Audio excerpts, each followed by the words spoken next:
Well, hello again. 2 days in a row, right? Pretty exciting. Good morning, good afternoon, good evening, depending on where you are and when you happen to be watching this. It is noon, Saturday, August 28th, and 2021. And we're going to get back to the stuff we were working on yesterday, which will take 30 seconds and do a little quick review where we landed yesterday. We did these four things that got pushed into main, which was backfilling tests for iTheory data row for fields, methods, and properties, into XUnit 3 theory acceptance tests. This happened last night. If you were watching the stream yesterday, you'll note that I made some comment about the fact that the build was slowing down. We started with, the core tests taking about a second to a second and a half and ended up with them taking 20 to 25 seconds. I still don't know what that is. I have figured out how to work around it, which is to run with unlimited parallel threads. So that's what I'm doing by default. Oddly enough, running in parallel with one thread, which we do for CI, to help us catch race conditions and to help timing. Actually, I think we run with one thread, but parallel off, maybe. Either way, having that also works fine. It's really strange. The more threads you add, the slower it goes. So I don't really know what's going on there. And then the actual feature work, 1698 is the issue we're working on. So we have 11 commits, 1, 2, 3, 4, 5, 6, 7, 8, 9, 10, 11 commits, right? So you can see we added async enumerable for object arrays and theory data rows, async enumerable, this is for class data, right? And then we got a better message for class data to indicate what are the legal things for you to send back. And then we did async enumerable object and theory data row for member data. And then improved the message there as well. And then we started adding task. So task of enumerable object array, task of enumerable theory data row, task of async enumerable object array, task of async enumerable theory data row. There was some conversation on Twitter. Let's see if I can bring that up. Let's go hop in the browser here. Let's go look at me. Right, and then we saw, by the way, puppy and a chicken. How adorable is a puppy riding a chicken? Okay, so there was, let's go to my link, which will just look at my original posts. So first is this thread. If you want to see me sort of running around this single thread, 24 thread thing here, like single thread, you could see it was running in a second and a half and 24 threads running 22 seconds. So there's that thread. If you're interested, you can go check that thread out. But more importantly, this poll, which was kind of interesting. I'm obviously not logged in as me because otherwise it would show me results here. But there was a rather substantial conversation here with Kevin Watkins.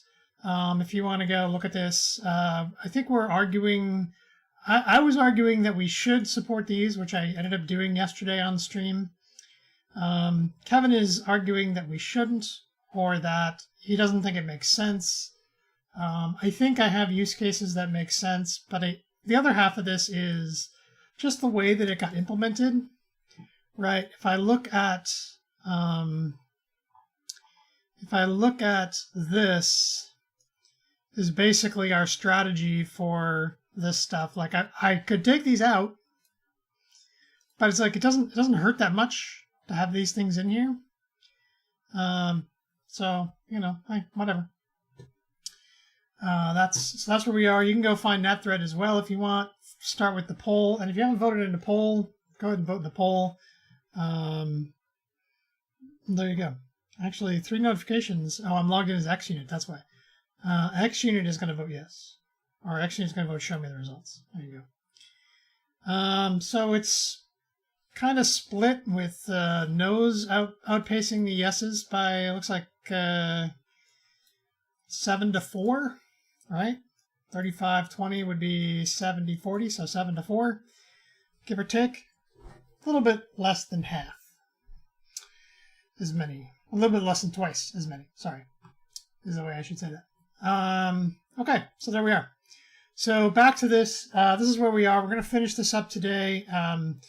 This is 1698. This is the issue we started working on yesterday. If you were here yesterday, you'll remember I made a big list of stuff to do and marked some of them as 1698, some of them as 1948. I think I want to try and get all these done today. But one of the things I want to do first off is if we come over here and look, tests. So I have this all rolled up. And you'll notice we have about 700 lines of field data tests, about 850 lines, 860 lines of method data tests, and then another 740 lines of property data tests. That's a lot of tests and a ton of duplication. And so, like, if I was looking field data tests to see if I could figure out where the duplication is, obviously, every iteration has its own set of tests that are basically identical. There's 3 tests for each. Data on yourself, data on another class, and data on the base class. Are there ways for us to consolidate this? I think is an interesting question. I think maybe.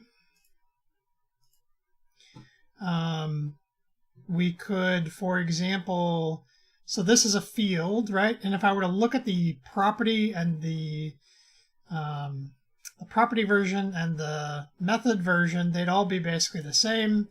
You know, you want to make this a method, you do this, right? You want to make it a property, you do this. They're all pretty similar. So I am kind of curious as to whether or not there's easy ways for us to sort of dedupe this stuff. I haven't really come up with anything yet. So at the moment, I'm going to leave it the way it is. And then we're going to just go implement the rest of our stuff. But, I mean, you can tell that what we've got here is we're going to need some value tasks. I don't think I have... Right, so I think, you know, there's the 4 set of value task tests that are yet to come. So, like, if I were to take all of these task tests and turn them into value task tests, that would basically be the essence of what needs to be done. And I think yesterday I was going kind of slow. Today I'm going to actually see how bad it is to just do all of these all at once. I'm going to roll it back up again. We'll do field. We'll do value task of, and value task of, and value task of, and value task of. And then just come in and change all the data for each of these. So this is going to be a value task now, which should just be able to be turned into a new with a new. And then here, oops, that's the test. Here is the base class where the rest of the data is. All right, and then this task from result gets to just be new because value tasks constructor takes the data. All right, so then here, value task, new, value task, new,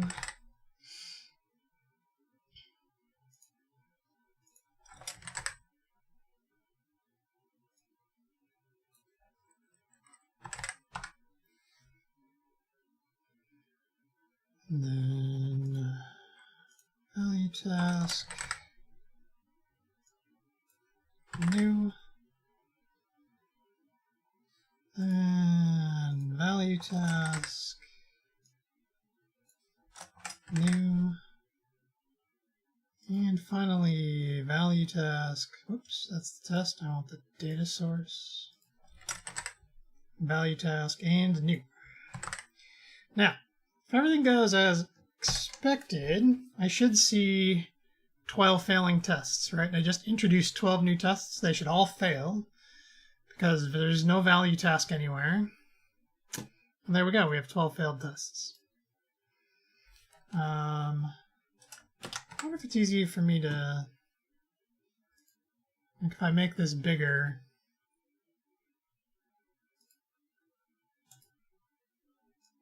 that should be easier for you guys to read. Hopefully that will stick. I don't know if it will.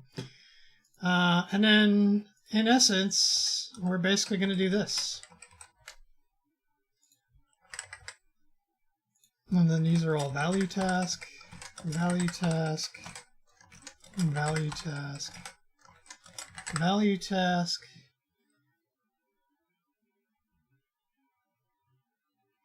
return value, value task, return value, value task, return value, value task, and return value, value task.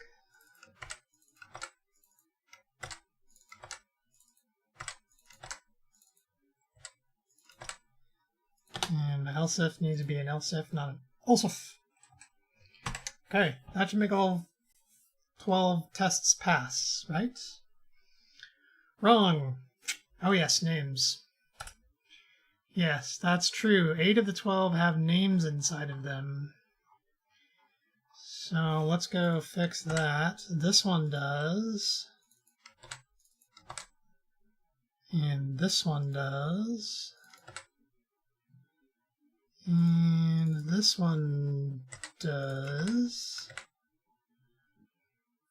And this one does.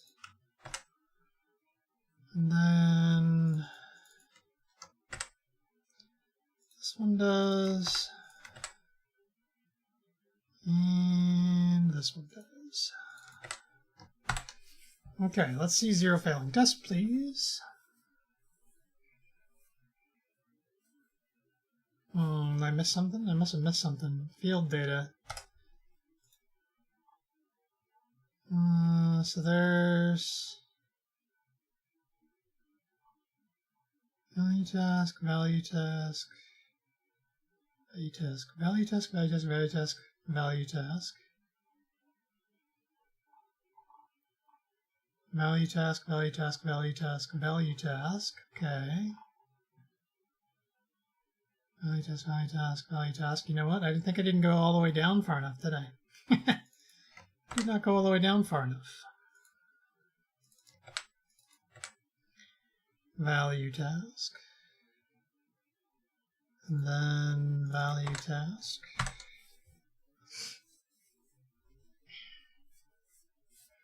And there we go. Also notice with unlimited threads now, we're down to a 1 second runtime, which is... Can't complain about that, can we? No, sir. We cannot. Okay. What's the easiest way to do this? The easiest way would be to... Let's roll all of that up again. Let's go take all these value task tests. Dump them into method data. At which point, well, that's fine. Leave that there for a second. And property data. Alright, now we gotta go all the way up to the top here. Grab property data tests, because those are the strings.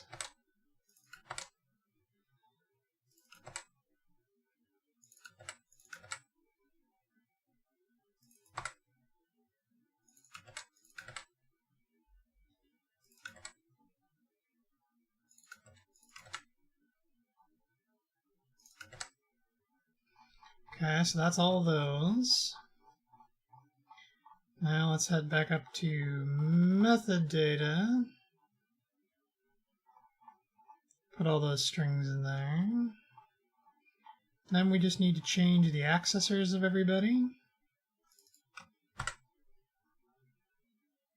Alright, so your method, your method, your method, your method, your method, your method. Your method, your method, your method, your method, your method, your method. Okay, let's change all the accessors. So these are methods.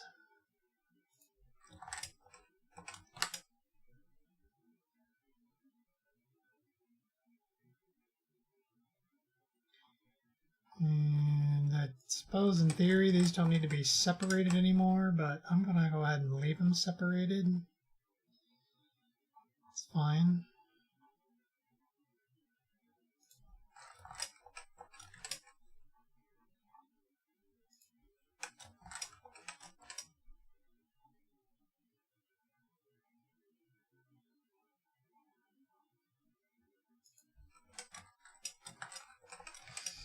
Your method, your method,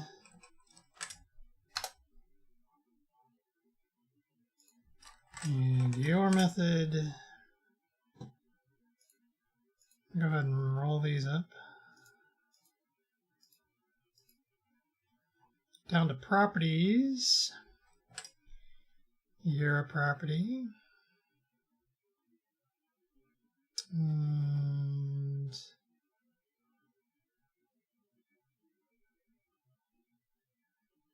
just via field data. You know, I never noticed that these were bad names. Well, I'm not going to go back and fix them all now.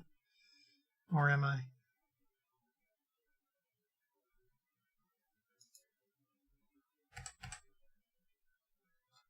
Oh. All right. Don't get distracted. So now your property, and your property, and your property,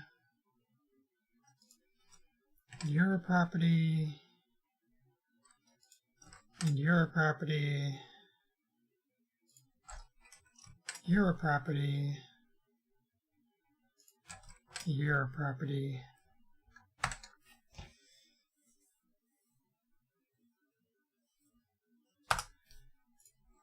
So let's do this. No, let's do this. Test via field data. It's going to be test method. That was a lot.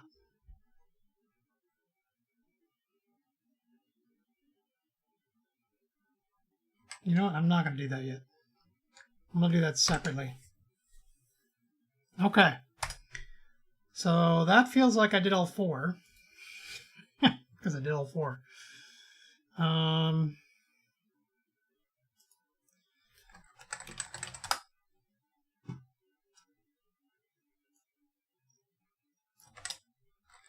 Git a git commit allow member data to support value task in addition to task. Okay. That's fine. Alright, GPG, wake up. Always goes to sleep. Why do you always sleep, GPG? You sleep. Although that's not all of it. We also want to go and fix this. And everywhere we have task, we're going to say value task, value task, value task, and value task. And you need a new line. That's going to break 3 tests. Right? Yep.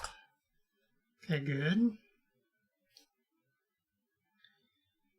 Incompatible field.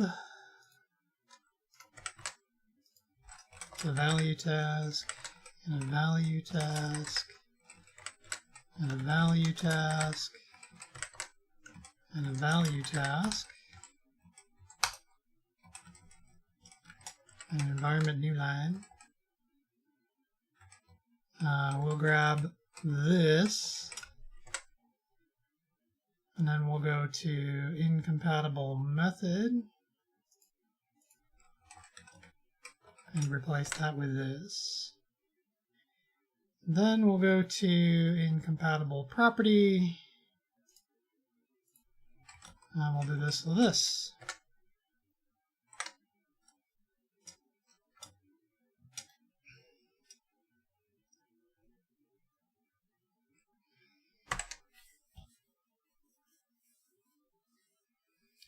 Okay.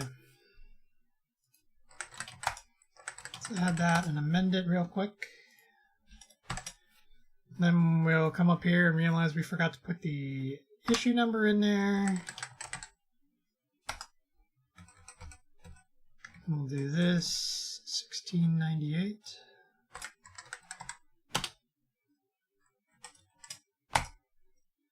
Better?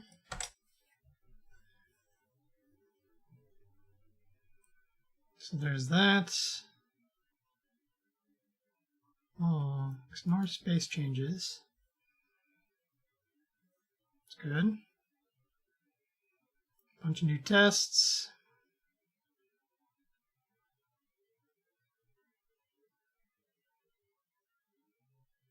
Bunch of new tests.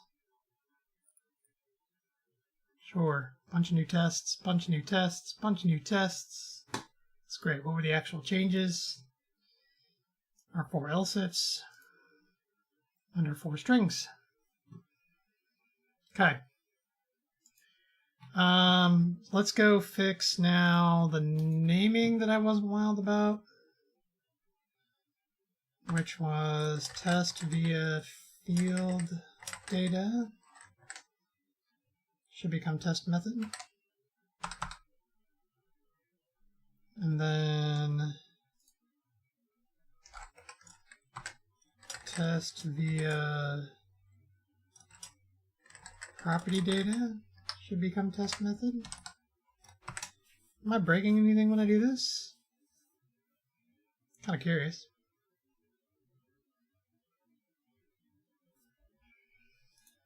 And I saw test via inline data. Test via inline data. Test method. There's 8 of those. Am I breaking anything here?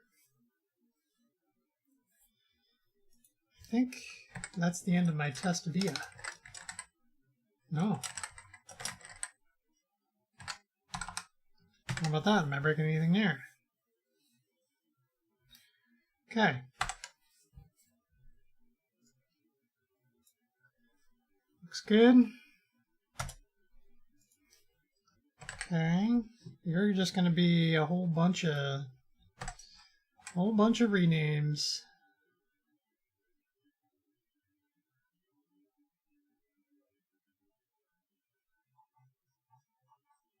Yep, whole bunch of renames. Okay.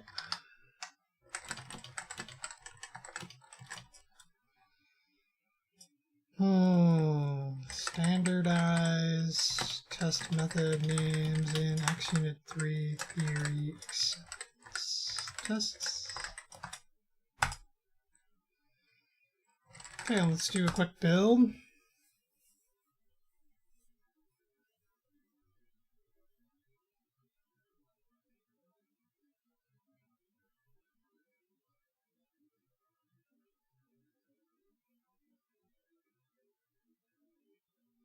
See how this comes out.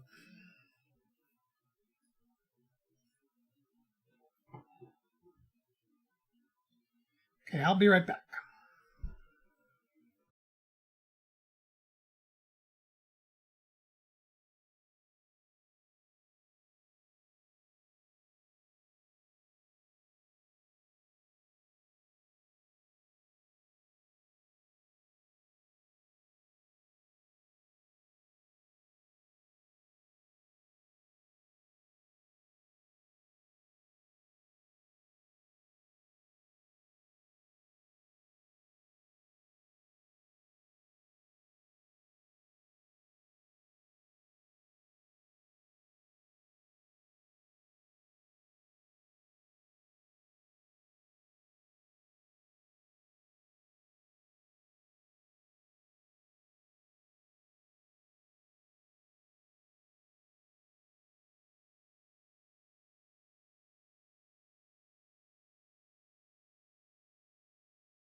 Okay, that all worked out. I'm willing to call this a completion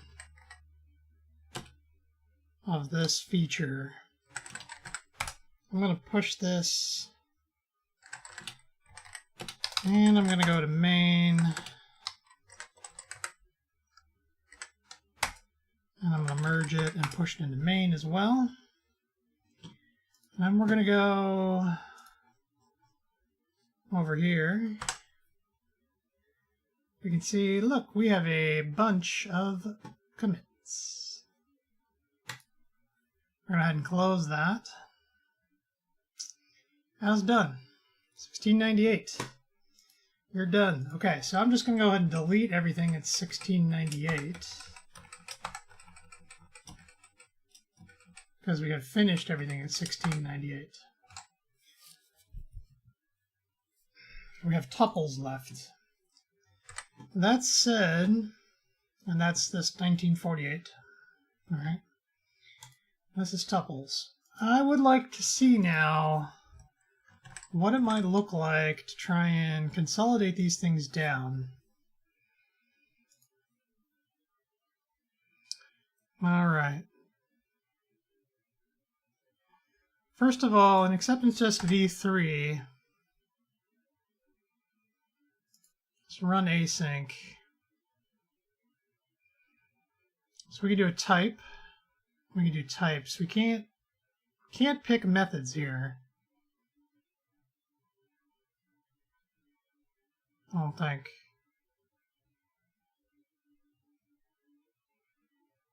All right.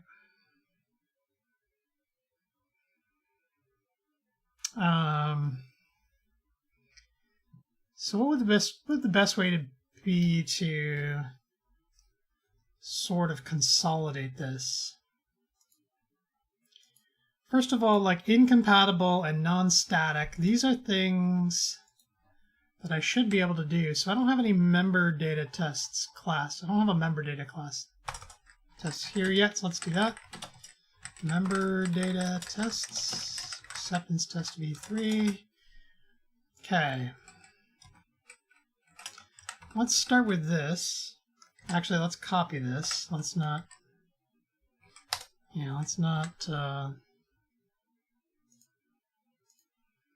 get too far ahead of ourselves. Start deleting things.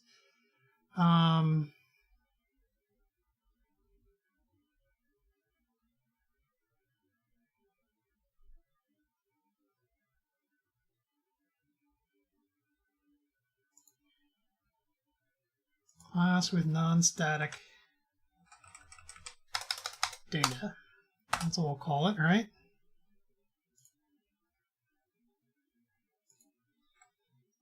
Call this field test method and field data source.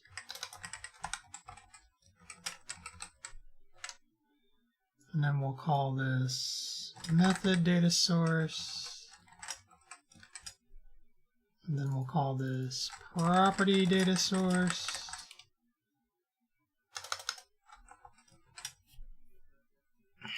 Actually, test method is fine. These should all have been name of anyway. Field data source, method data source, property data source.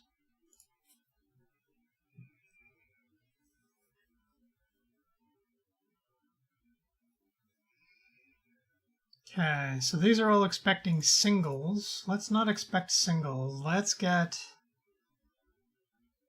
failed and failed starting. So the first thing we want to do is we want to pull all the failed tests. Var results is going to be test messages of type, let's do it like this, test messages of type something. So test failed is a test result message, so let's do that. Let's get all the test results. And from the test result, we want to select result is tr, and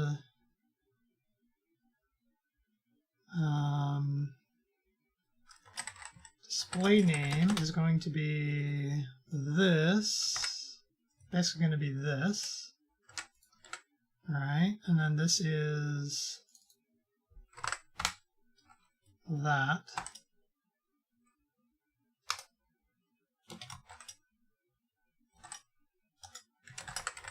Order by display name. All right, and let's do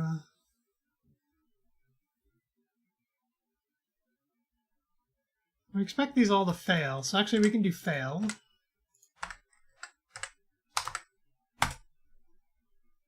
All right, so now result will always be a test failed. So let's do results, cert collection, results, result. We know we have 3 of these, right? So for each one of these, we want to do this.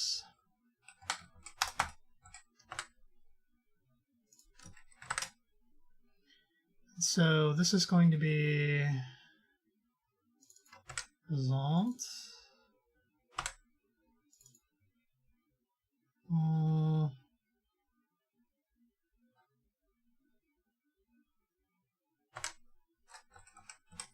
call you failed.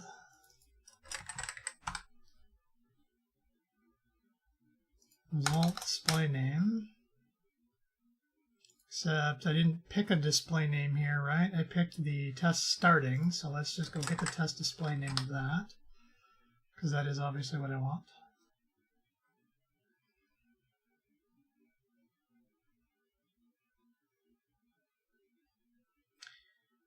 Actually, let's do this. Let's do failed display name. If we did this. So instead of doing this, what we should do is return this as a tuple.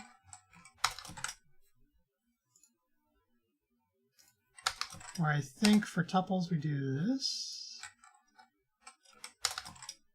Right? I can call you result, I don't care. So results are an ordered enumerable of tuples. Actually, you can still be failed, I don't care. Delegate does not take 2 parameters. So do I do it like that? Failed is a variable, but used like a type. What?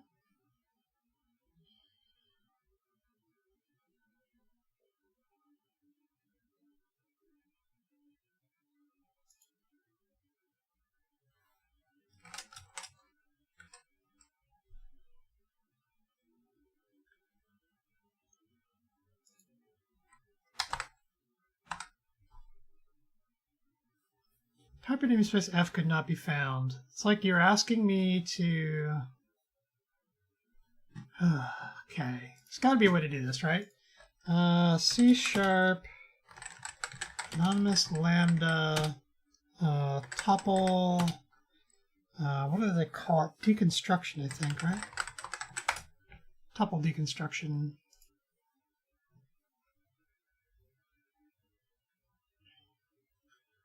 Treat as 2 parameters for the lambda. I'm not sure if there's a way to do this. Tried double parentheses in a lambda definition. It didn't work. Right, that's exactly what I tried. Maybe it was stupid, but double parentheses actually work here.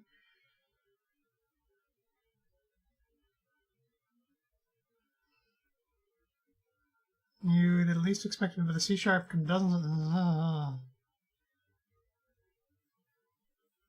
Neither of these is currently possible. However, proposed tuple deconstruction in lambda argument exists on the .NET C# lang repo. Unanswered. Okay. Specify the names of the tuple properties, otherwise default names will be used as you have seen here. So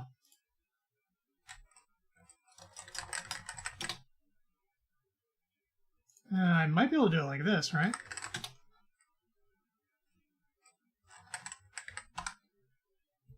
What are you? Identifier expected.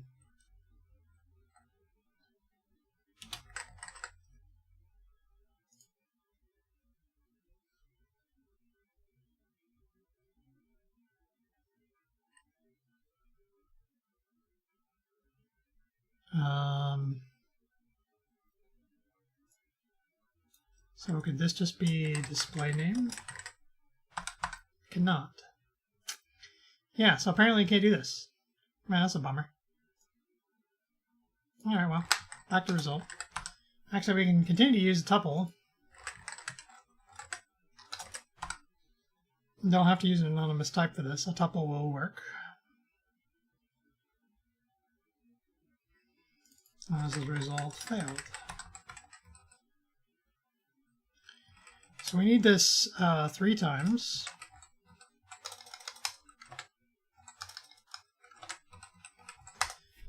And they're going to be ordered by display name. So this is member data tests, class with non-static data. I guess I should have done this first. Test method.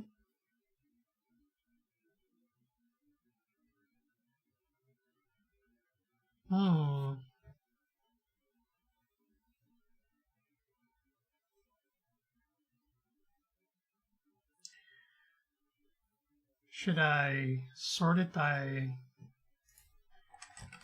this is an interesting question, isn't it? They all have the same display name? What happens when I try and run this?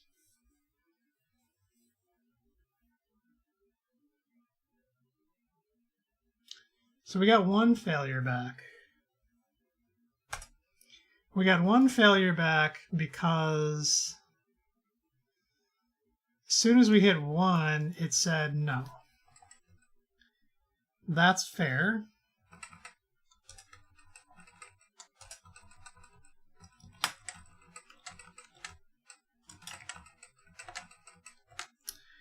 So we need 3 then.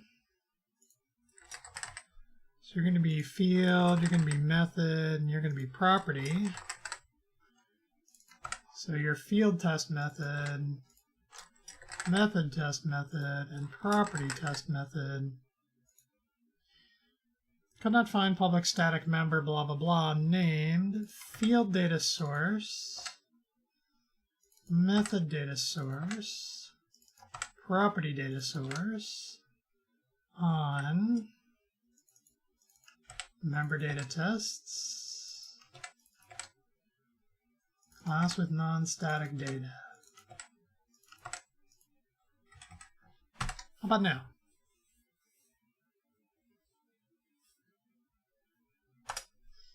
Oh yeah, and then this was the leftovers we can just get rid of, right? I don't necessarily have to do that like that, right? I can do this like this.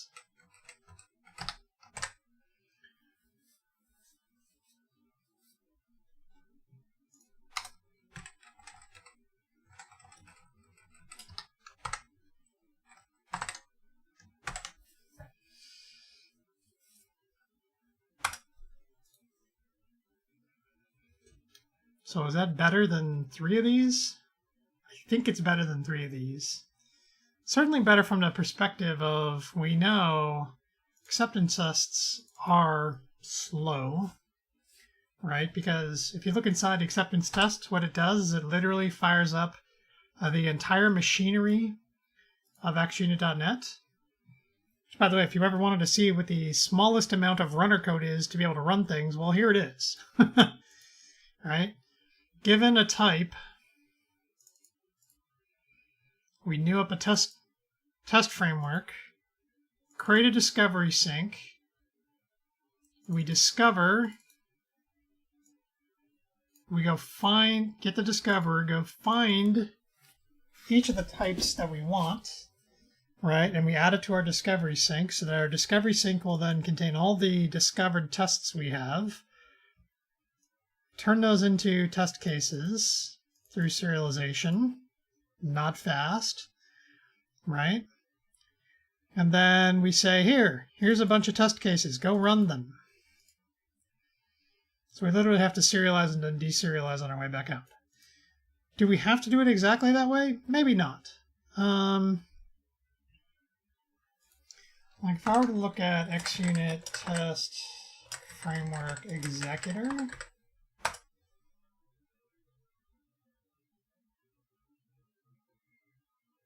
it has run test cases of IXUnit test case. But our discovery doesn't give us back IXUnit test case, right? I don't think that is going to be what we want. XUnit test framework discoverer.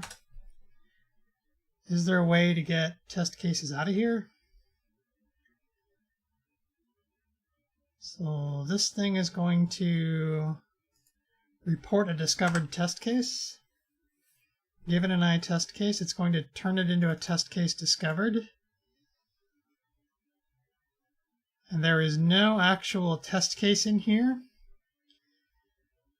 This is the closest we get is the serialization, in which case we have to immediately deserialize. And I feel like we could speed up acceptance test v3 if we had a way to discover tests without converting them to test case discovered, and instead just handing back I test case, and then using those test case instances with the executor. Okay, so note to self, come back here and maybe do that another day. That's not today, but there you go. Little romp through the fun. Okay, so there's non-static. Oops. By the way, member data test, non-static field data throws. Okay. This will just be non-static data rows. I'm all right with that. So if we roll that up, and we roll that up, that means we can get rid of non-static and non-static. All right. And non-static. Well, that's interesting. That's a non-static property data. Where did you go? Yeah, you're just hiding out down there. Okay. Fair enough. And then non-static.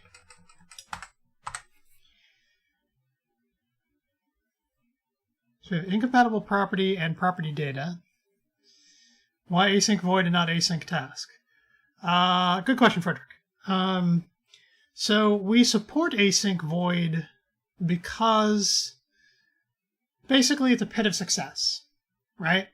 A test is normally public void, and when you want to convert it into async, you will add async, and if you're thinking about it, you'll convert it you'll say task, or if you're using v3, you can also say value task, and those work. Like changing it to be those things is fine. And in fact, I think at some point I'm going to come through and basically change most of the async voids into value tasks.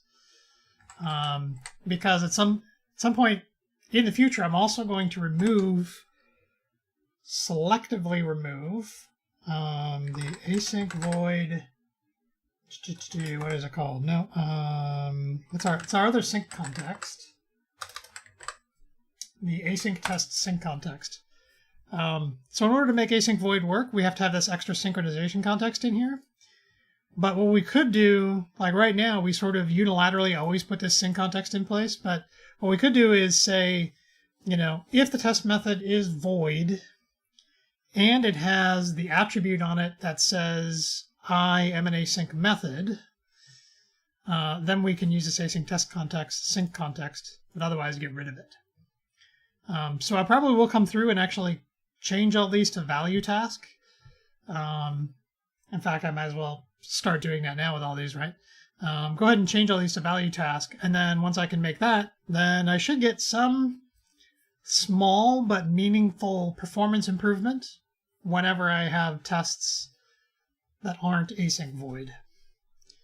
So yeah, there you go. That's the historical reason why async void. But a good call out that I should just, I've been thinking about doing this anyway, so I should go ahead and do this. So the reason we did it, you say, hey, I didn't know forgetting switching to task was safe. The reason we did it was, like, literally, I just kept doing it. And then what ends up happening is when you have an async void test and we didn't have this infrastructure in place to support it, the test would silently pass, even if it was supposed to fail, if the failure came after your first await. Because what would happen is we'd run the code right up to the first await, then the method returns, we didn't see it was a task, and we think you're done. And then it runs in the background, and if it throws, depending on what version of .NET or .NET Framework you're on, it either gets ignored or hard terminates your tests. The hard terminates your tests is actually kind of valuable, but also kind of annoying. But I think in .NET 4.5, so async was added in 4.0, at least task was added in 4.0. Async and await weren't added until 4.5, and at the point that they added async and await, they stopped that if you throw in a background task and nobody's awaiting you, your process gets torn down. And of course, the whole reason async void exists in the first place is essentially for ASP.NET. There's a lot of event handlers in .NET, and ASP.NET in particular. And to be able to subscribe to an event handler, you basically have to have a void return type. You can't have a task return type.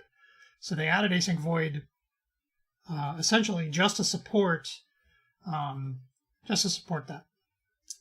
So yeah, some people in the past have asked us whether or not we would add an analyzer to yell at you if you're doing async void. And in general, I don't want to add an analyzer that has a scope larger than tests, but I think maybe in v3 we'll add an analyzer that says you're using async void, you'll get better performance if you use async task or value task. So there you go. That is the not quite short description. Okay, so if we're going to do this, we're going to say incompatible. So this was called incompatible field. We'll say incompatible data return type throws. That's what we'll call this. So incompatible return type. All right. We're going to steal this assert collection thing. And we'll start with a single result.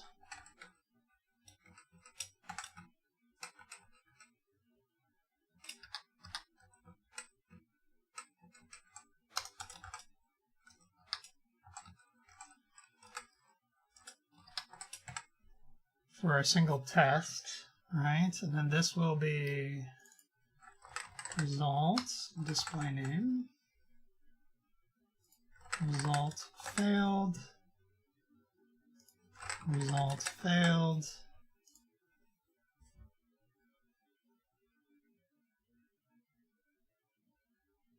All right, so this is member data tests.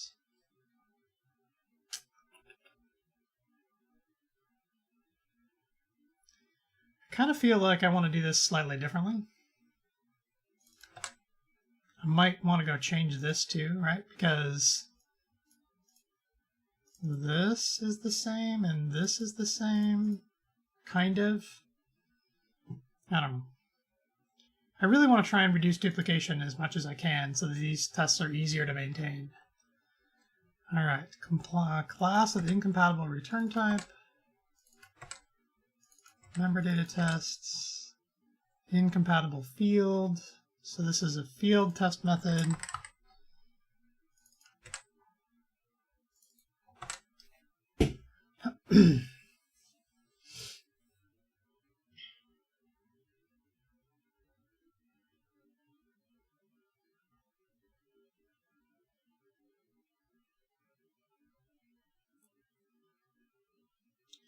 Okay, that should run, right?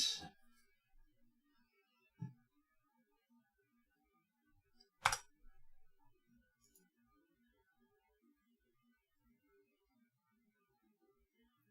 think what I want to do is I want to do this as like some kind of a constant plus exception prologue. Prologue? First of all, pretty sure prologue is the word I want. I don't know if that's introductory, so not prologue. Epilogue, maybe? The end. Okay, yep, epilogue. So that's what I want, was epilogue.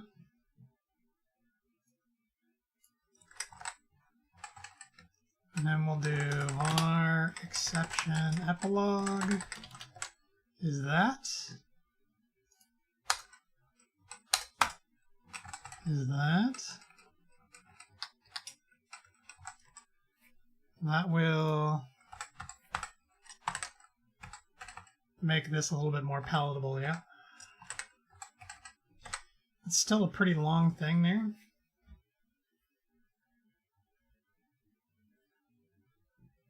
I could take this into the epilogue.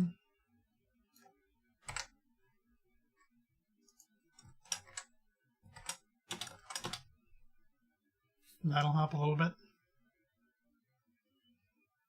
Okay. So let's duplicate this a couple of times. So you're going to be an incompatible method. You're an incompatible property. You are the method test method. You are the property test method. Incompatible method, incompatible property, incompatible property. This is property test method. Oops, that's not what I wanted to do. It's close to what I wanted to do, except not.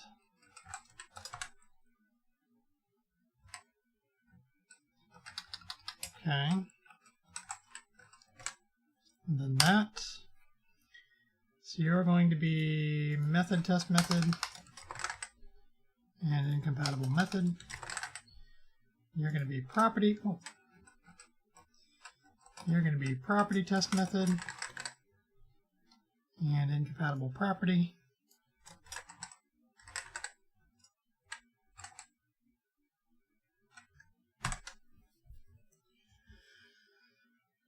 Okay, good. Incompatible return type. Yeah, incompatible data return type. Okay, so that's going to get rid of incompatible field data. Interestingly, we didn't have this secondary test for fields.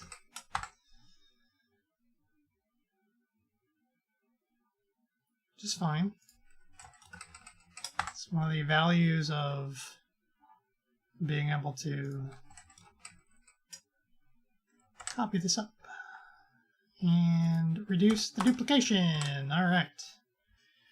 Incompatible method data.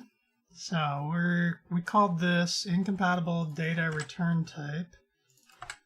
Incompatible data type. Data value type. That's what we'll call that. So class with incompatible value data. You are the method test method. Right. And then we'll steal this again.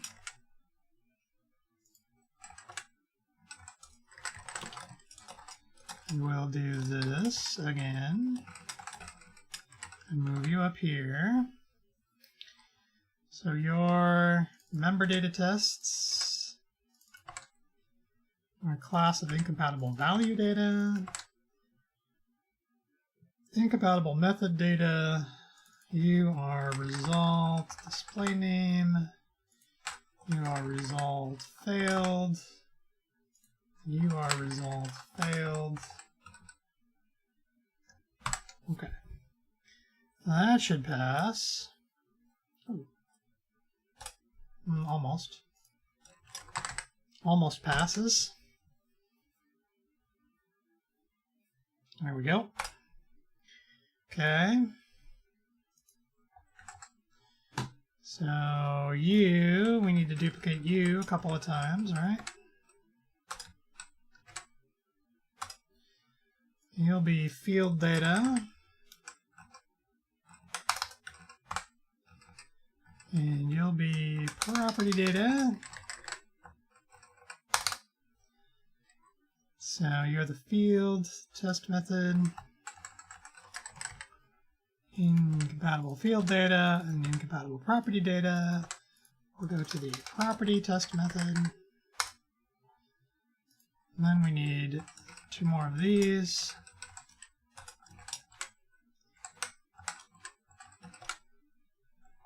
All right, and then this will be field,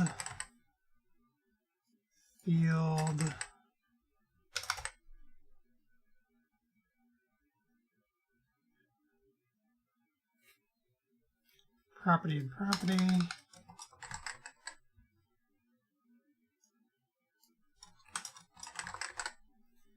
Yielded an item that was not compatible with.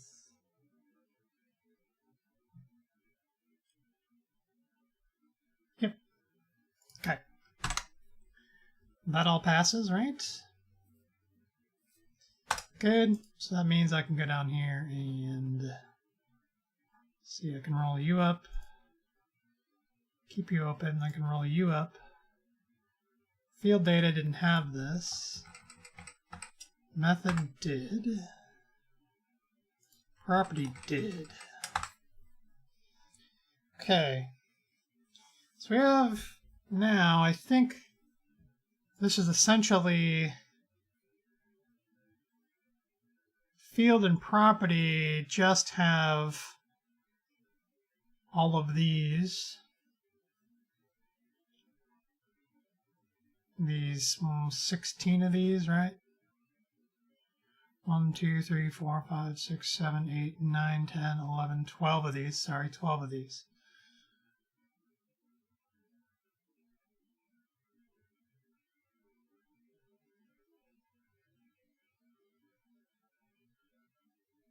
I'd really love to collapse this stuff.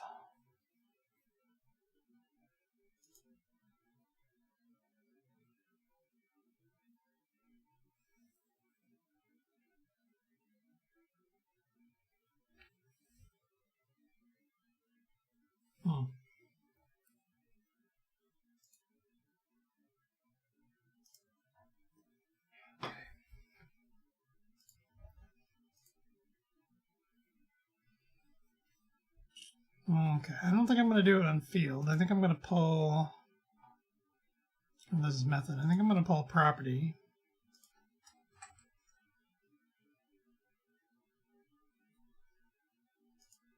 IEnumerable object array, IEnumerable iTheory data row. How do these differ?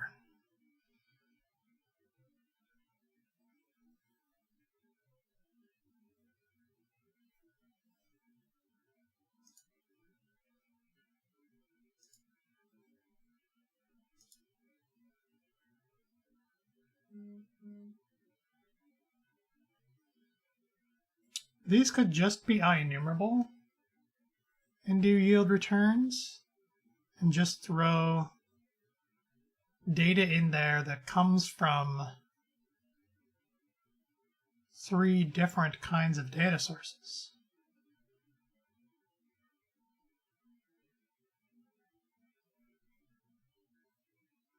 No, maybe. So no, because we have IEnumerable yeah, we'd have to set up separate data sources. But like the IEnumerable could have an object array and maybe. So let's take this. Let's do IEnumerable.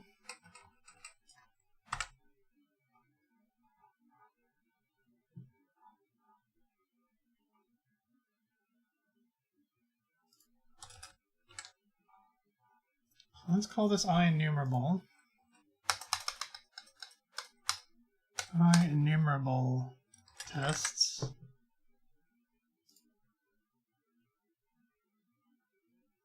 So if I were to say this, your IEnumerable, and then I can yield return that, and then I can yield return a new theory data row.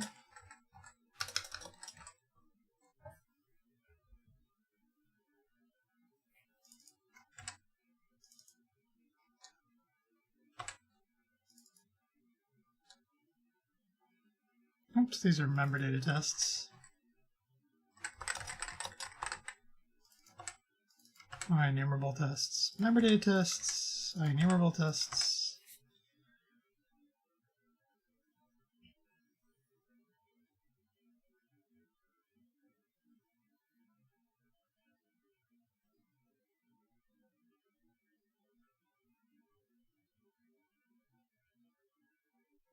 You could probably collapse all this stuff as well. I'll have to think about that.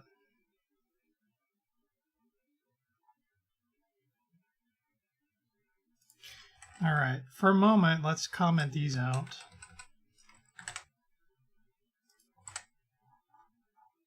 Let's see if those run.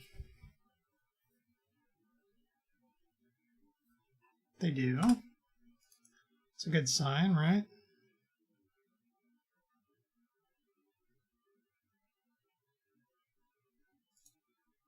So these are the passed, these are the failed, and then we have skipped.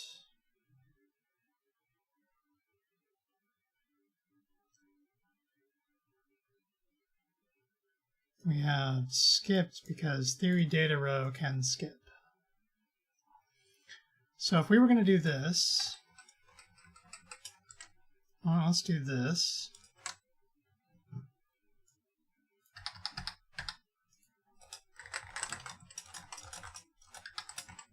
So those are my fails.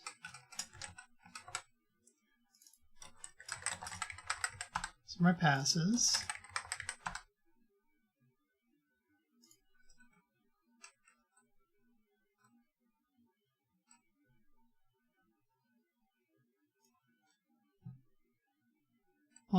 We don't actually need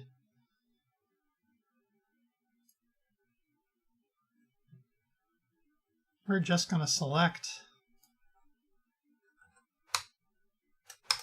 the display name and order by yourself. And then for the result, we can do this.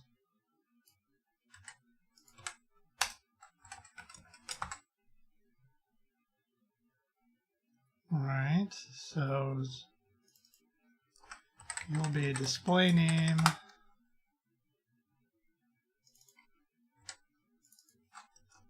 And you'll be display name.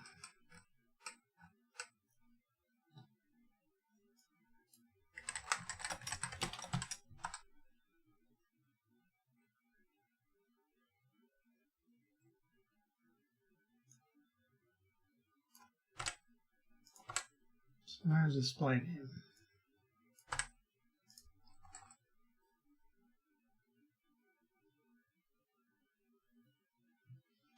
Right.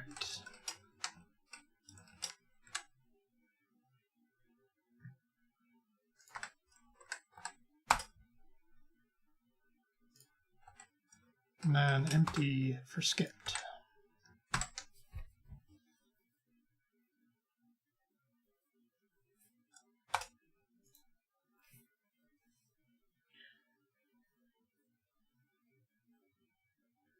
So I could combine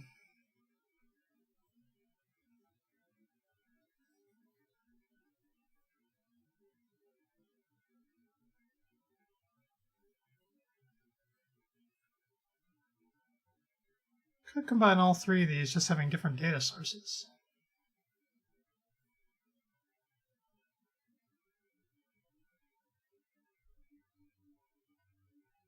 Oh, no, this should be name of.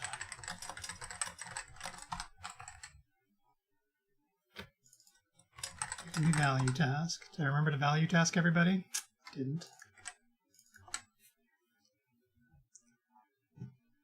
You can get rolled up. See if I can get this all collapsed into a single test.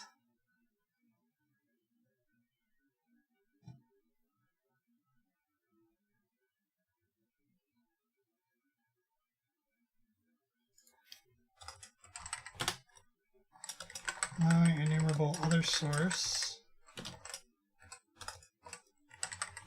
My enumerable base. Last other test for I enumerable. You can derive from I enumerable base.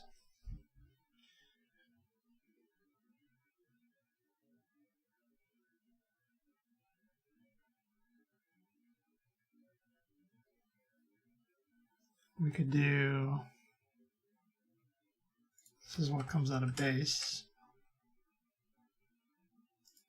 Well,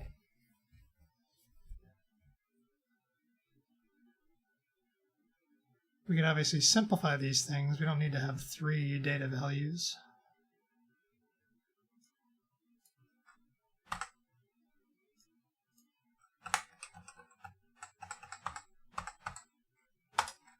We'll also do a yield return, new theory data row.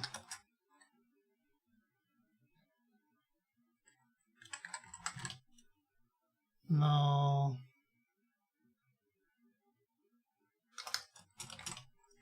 Skip is do not run.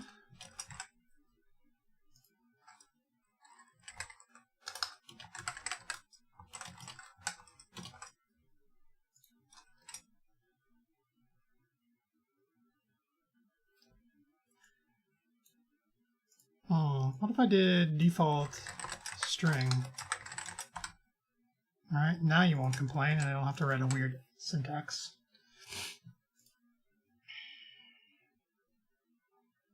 So now we're going to have skips.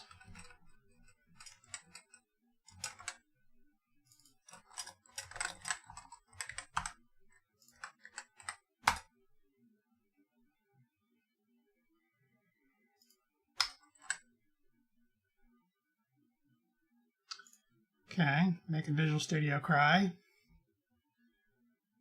Always fun. Okay, so this is going to be hello world and null and null. But I think out of this we're going to want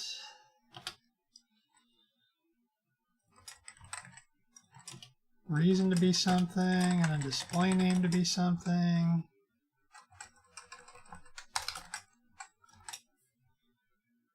And then I want you to sort it by the display name, and then this is going to be result.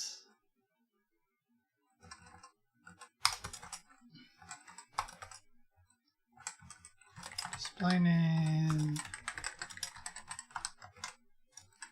Do not run. Result. Reason. So reason here is going to be TS reason.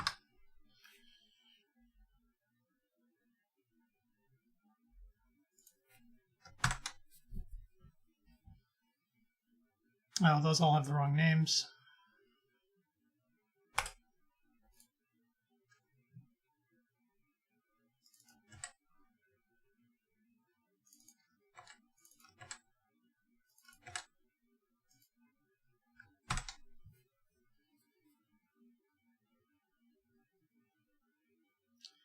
Sequence contains more than one element.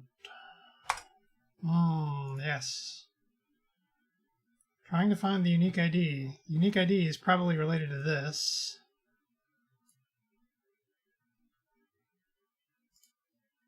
And because it's the exact same data set, it's the exact same test. So, yeah. You can just be string empty. That's fine.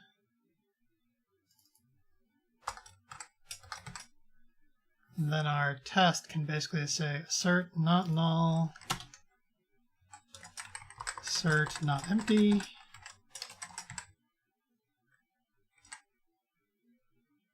That way we know we actually skipped it instead of failing it, or passing it, I guess is another way to look at it. I guess if it passes, that would be just as bad, so sure. Okay.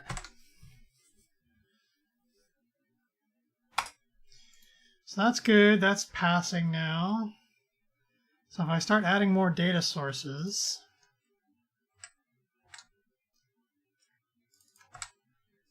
this is IEnumerable other source.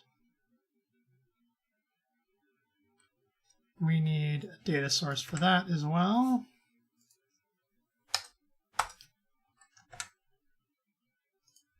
I'm going to call you other data source.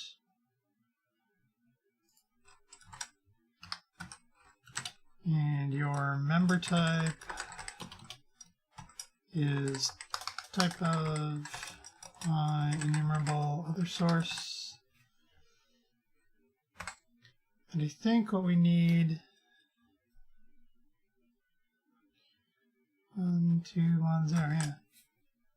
I think what we need is different data up here, because otherwise it's just going to show up as the same stuff. World.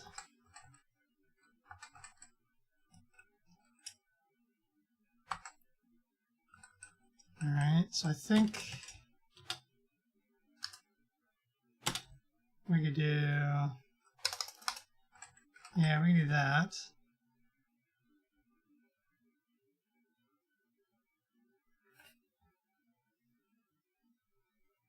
These are all properties, right? So this is a property test method.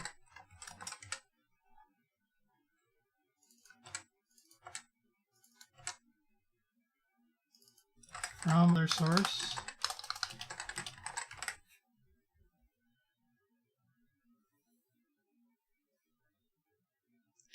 Let's do this. Assert does not contain fail.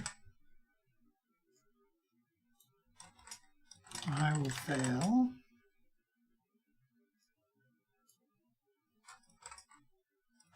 I would fail if I ran. Right? I would fail if I ran. I will fail.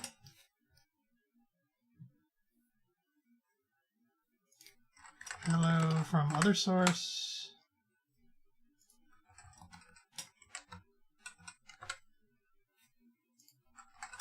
Other source will fail. Other source would fail if I ran. Right. So that's data from the other data source. And then the base.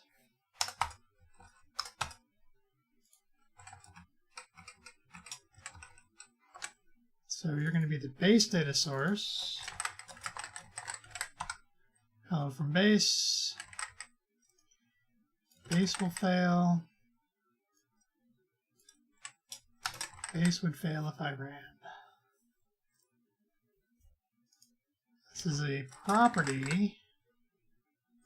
And a property. And a property.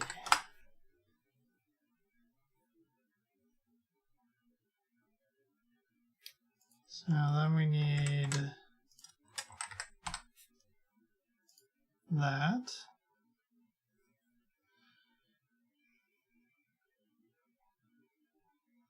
Now each of these should have 3. Some kind of order.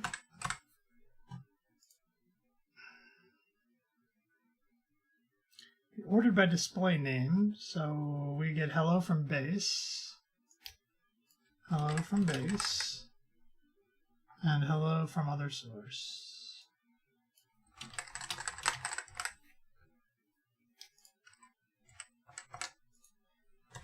And then we have,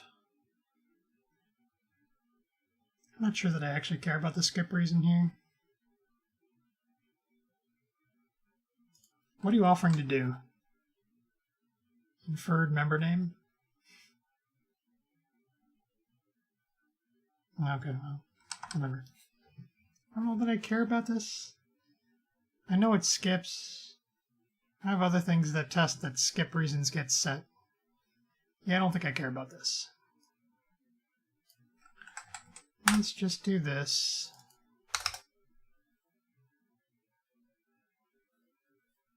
And then this.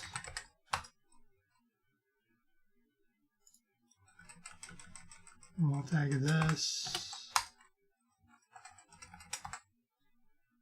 as your display name. Then we need 3 of these as well. So how will these sort out? So I will fail. Base will fail, I will fail, other source will fail, other source will fail.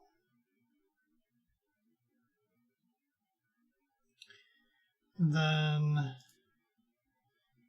the skips are base would fail if I ran, I would fail if I ran, other source would fail if I ran. That should cover all of those, right?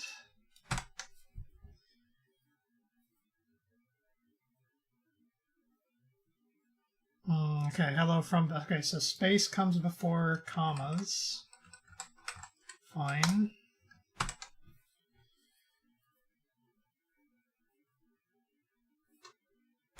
Okay. Space comes before commas.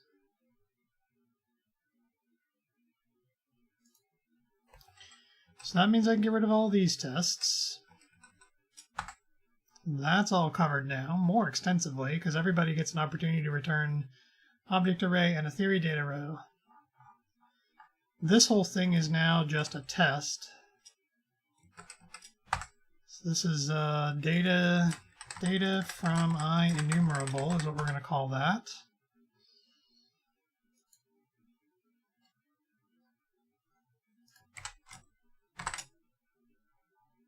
Okay.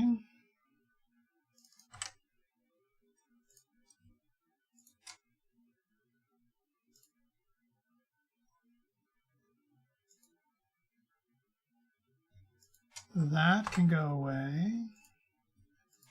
That can go away. That can go away. Oh. Ah! Stop.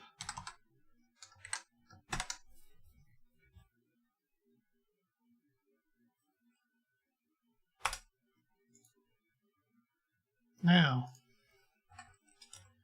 if I do all this correct, it's going to be field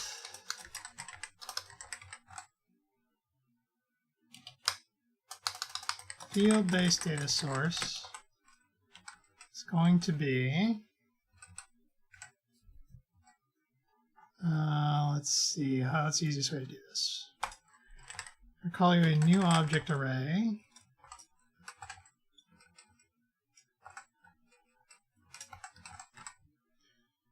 And then we stop yield returning.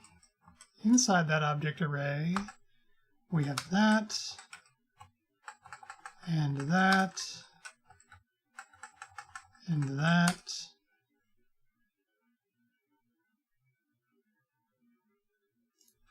Let's not get ahead of ourselves yet. So let's do a field test with a field data source.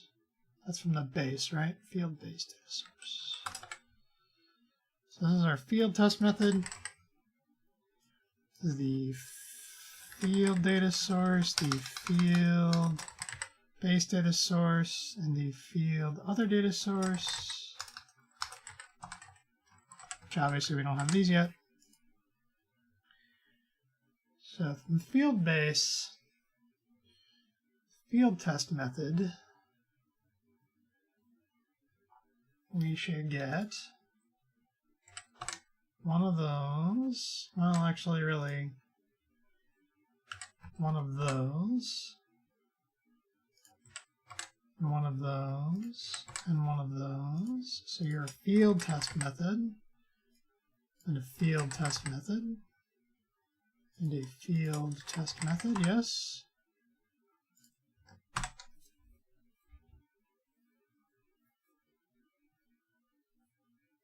Hello from base, hello from other source.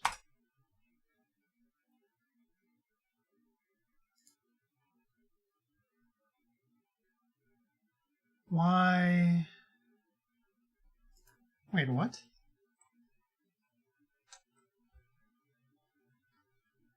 Oh, this is base. Hello. Hello from base. That's why it's wrong.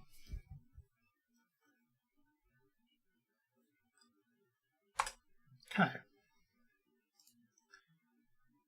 So that's good. Let's do the others as field data sources as well. Here you are field. You are equal to new object array. And we cut out all the yield returns. And we put commas in because we like commas. There you go. And then we do field data source.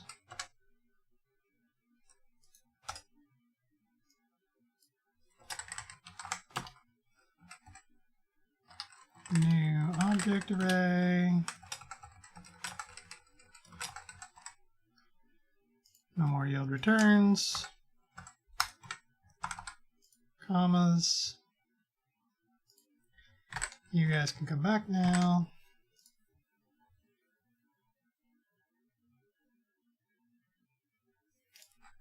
I'll get the other ones of these up here.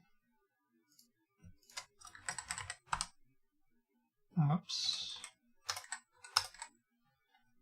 I'll get the other ones of these up here.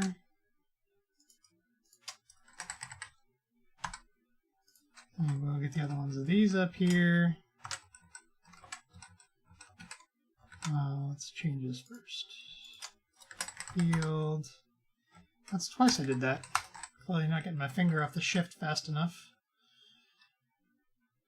Base would fail, I would fail, other would fail, base would fail, I would fail, hello from base, hello from other source, hello world. Okay, good. Nope, missing a comma. Probably missing a few commas. Truth.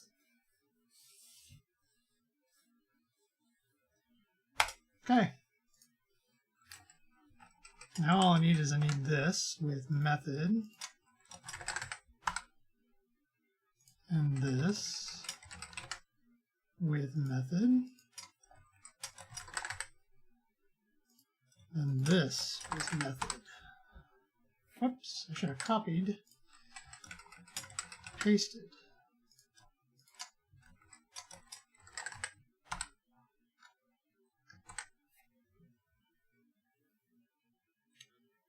And then method is going to look, actually these could all look basically the same.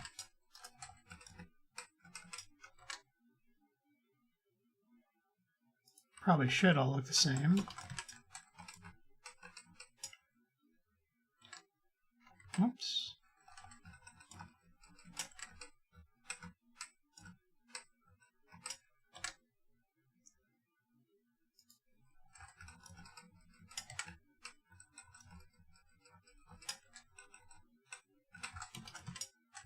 Because now I take property and turn it into method.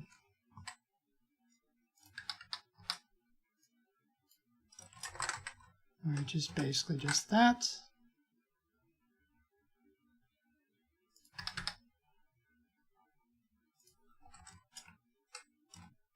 property, turn into method.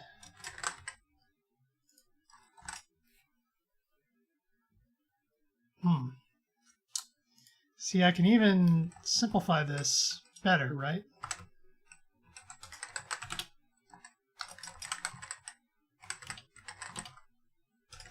You're the data. You're the data. You return the data. You return the data.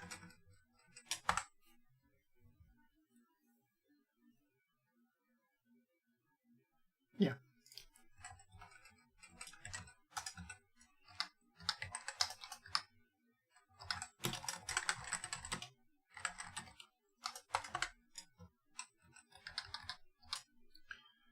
What are you suggesting I do down here? Make field read only. Sure.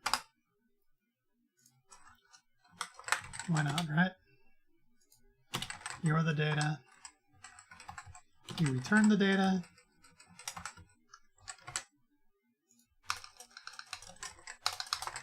You return the data.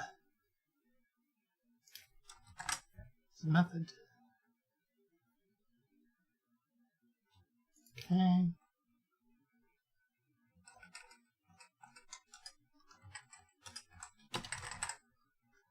No. Stop it. Static read only enumerable data.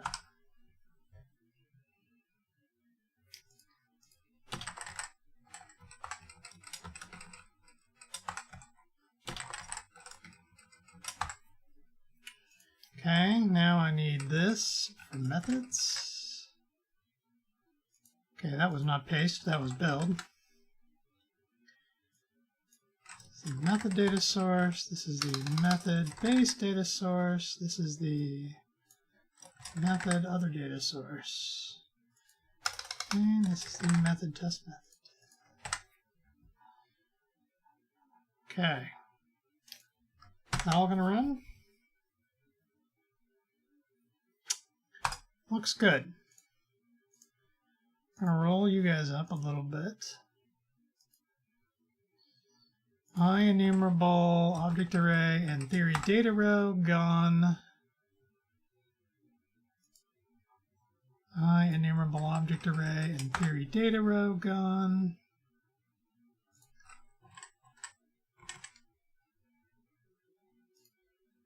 IEnumerable object array and theory data row gone.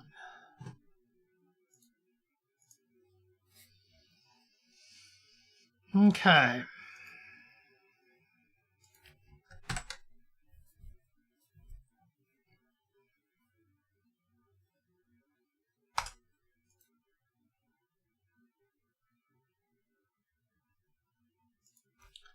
What's next? Public async value task data from async enumerable. All right.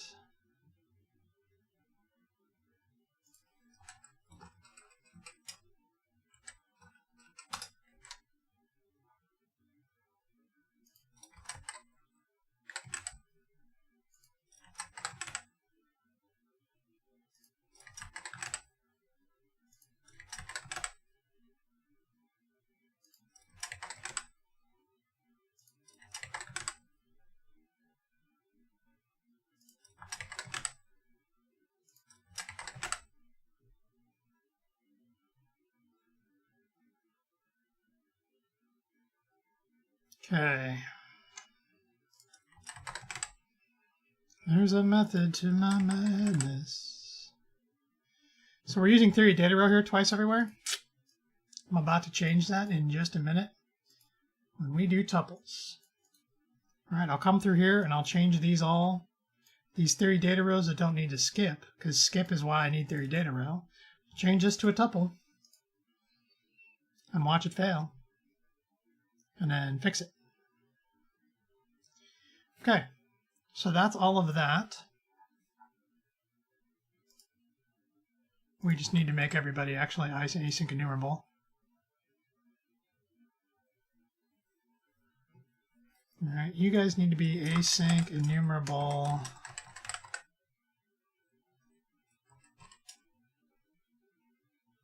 Not 100% sure what we pick here.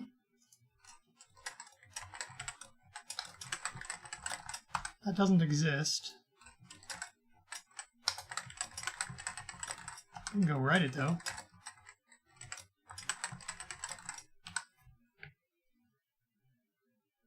Actually, let's not do it there. Let's do it up here.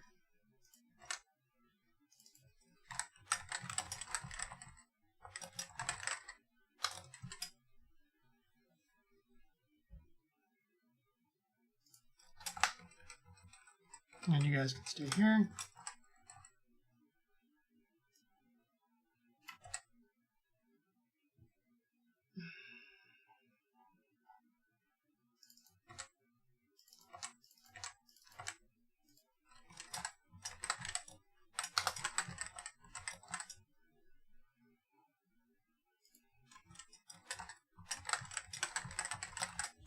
Enumerable.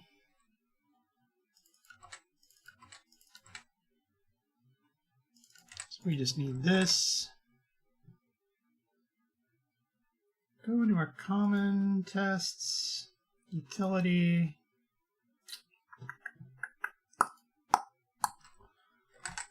Let's see, where are you? You're in source, xunit, v3. Nope, common.tests.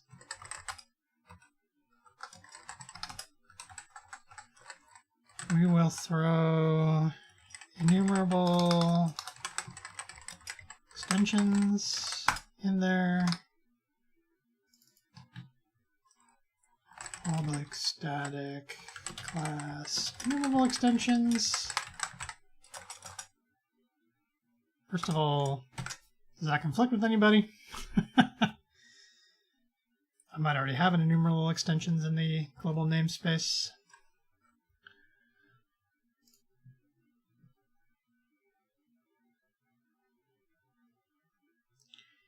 Async method lacks await operators. All right, we'll go. So no to async enumerable yet. Okay, good. Public static I async enumerable t to async enumerable this I enumerable of t data. We're going to mark this as async for each var. Okay, why are you really upset with me right now? What is your frickin' problem? That's your frickin' problem, right? And then what is this? Yeah, not all paths return a value. That's fine. 1998 can go away in source. C# make method synchronous code fix provider. Wow. I've been making VS 2022 cry today, haven't I? Data item in data. Yield return data item. That's all we need to do. Now everybody's async enumerable.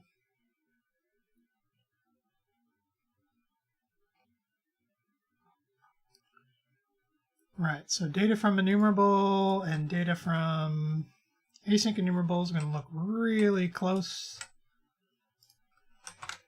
Now I'm wondering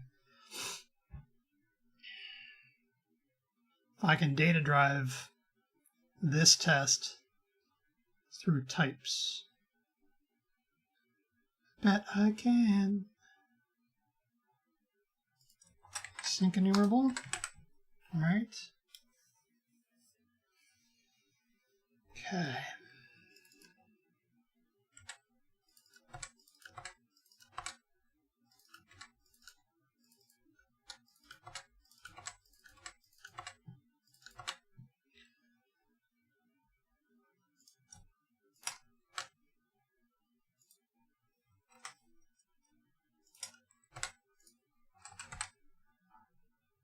Okay.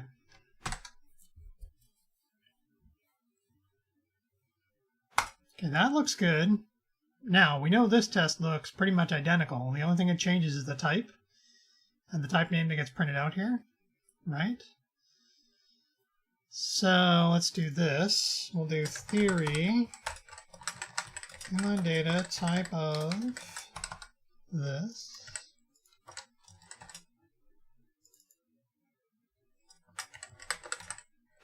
Call this our acceptance test. We'll do this. And our type is class under test. You go there.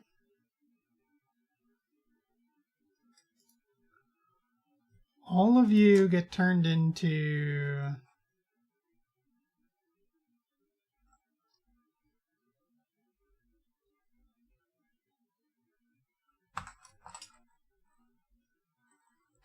type name.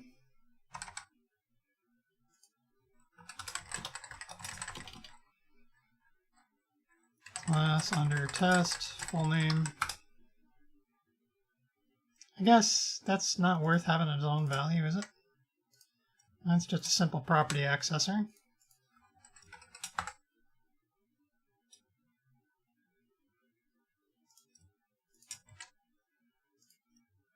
So we'll do that. Interesting that I had dollar signs in one place but not in the other place. Don't know why I had dollar signs there to begin with. But I definitely need them now.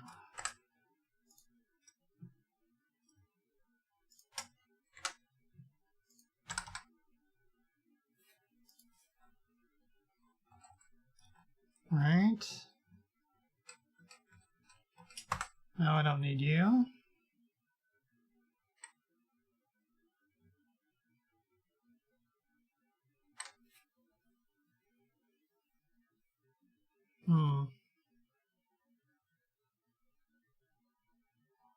All right.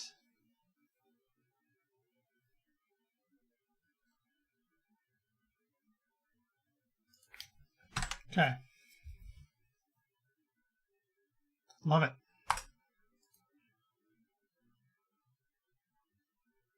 Now I have to make 3 of these every time. Is there an easy way for me to not do that?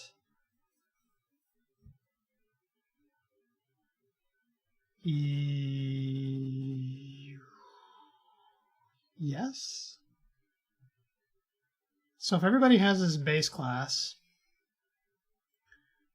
then the data source names can be the same, right?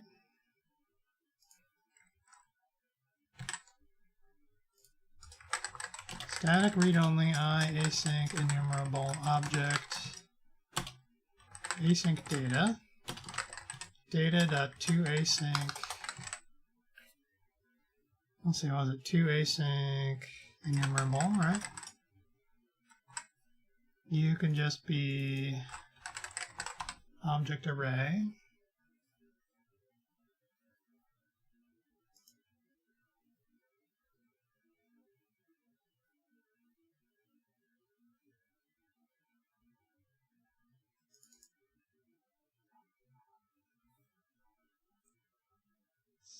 Class under test, IEnumerable.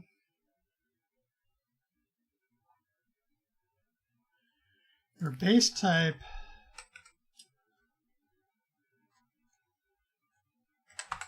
can I do this? No, I didn't think so.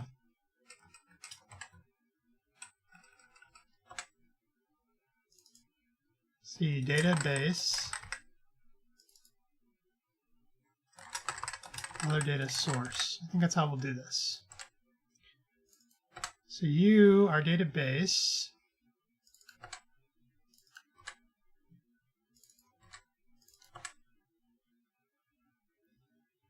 And you are other data source. Oops, that's not right.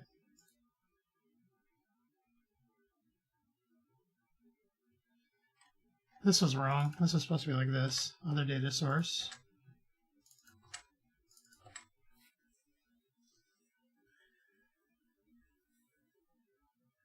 These names need to change though, right? Because there's async data.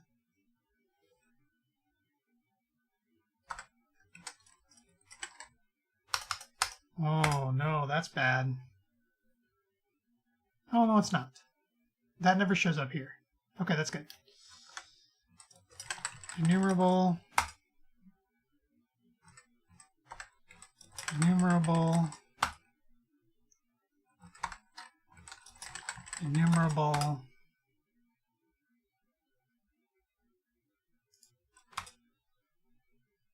And enumerable.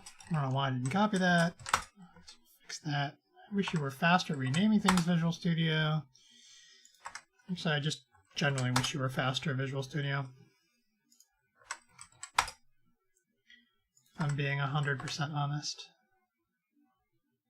Actually, that's here. That doesn't need to change. Oops, that one should have changed. That one's okay to change. Because that one's local.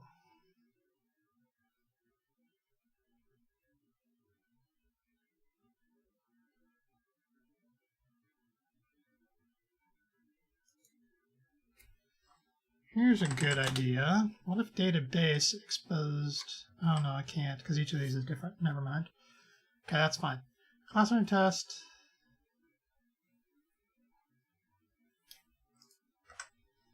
Pure base data. Base async data.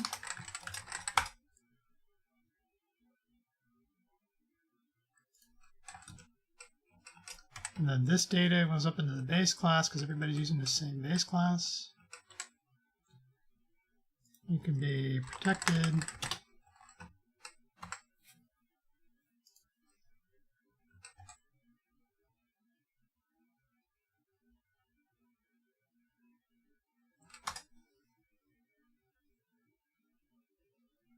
Data, data, data. Other data source, other data source. Enumerable property of the data source. Okay. Now I don't need any of you guys anymore.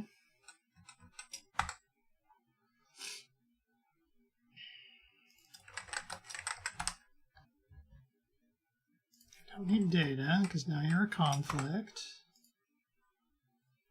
You can stay, so you're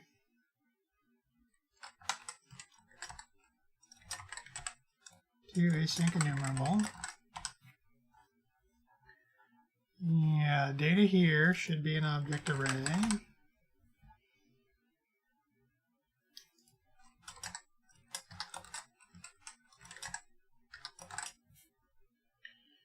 Okay.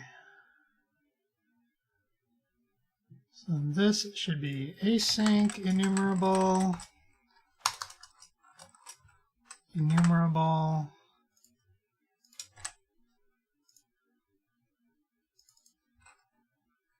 what was this called? This was just called other data source, right? Other data source, async enumerable, other data source.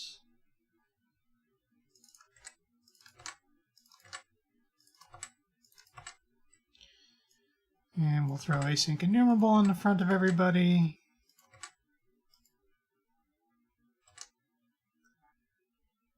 Right. And all of these become async enumerable. And then you guys are async enumerable of object.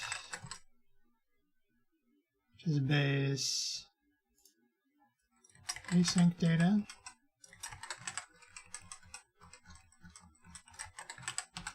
I guess I could just make, first of all, we'll call this base data async. And then we can call this protected static read-only async enumerable of object data async. data to async enumerable. Yeah, you can come back up here. What? Yeah. What's wrong with you fingers? Now you guys can all do data async because it already exists.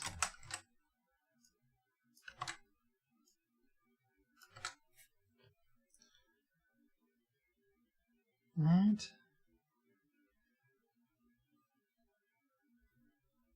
And then other data source, we need to have async versions as well. So these are async enumerable. These are async enumerable of object. These are all data async. We don't have data async yet. Easy enough. You don't have to be protected. You should be an object array.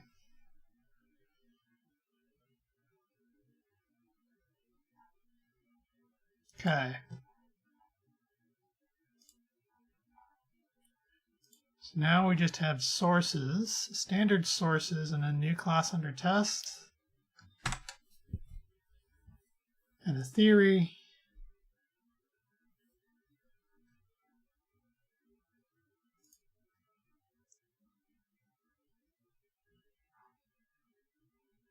Okay, starting to look good. All right, so that means all of the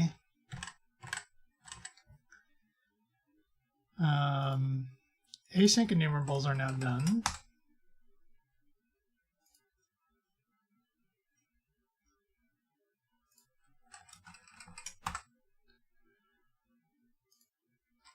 Excellent.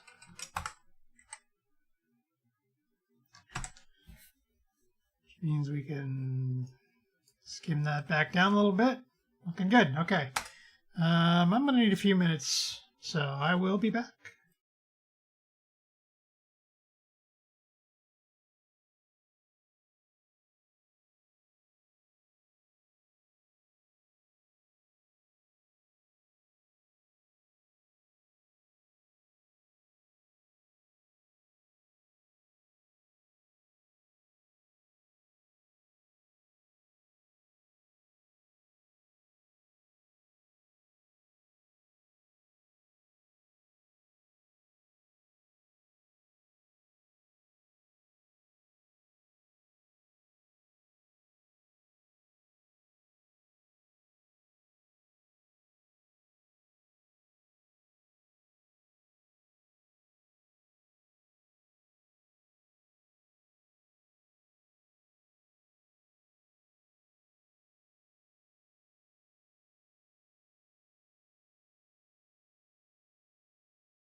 Apologies for disappearing again, but I'm back.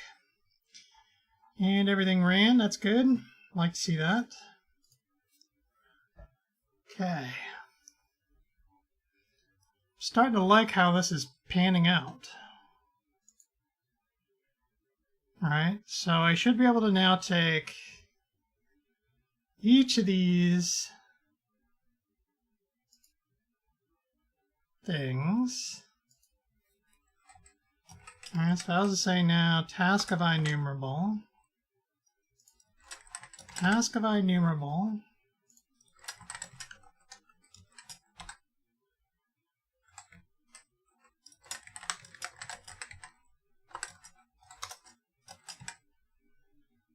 Is that going to work?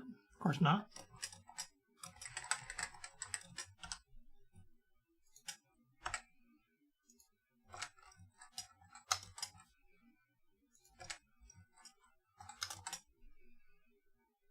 All right, and then task.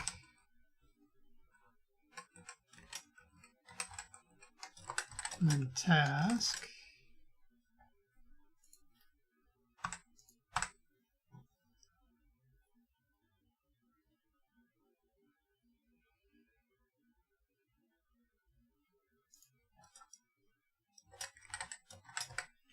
Task of enumerable, task of enumerable.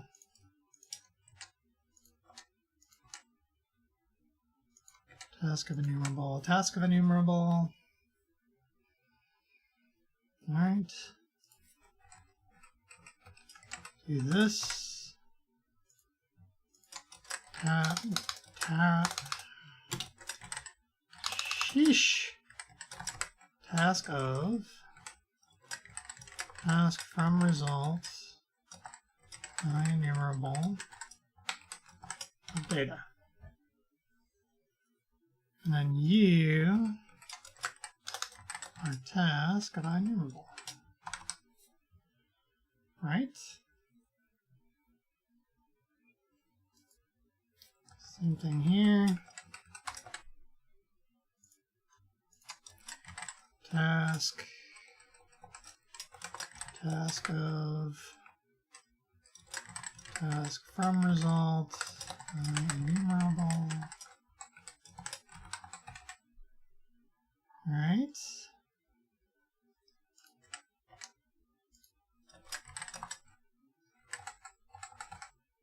Task of IEnumerable.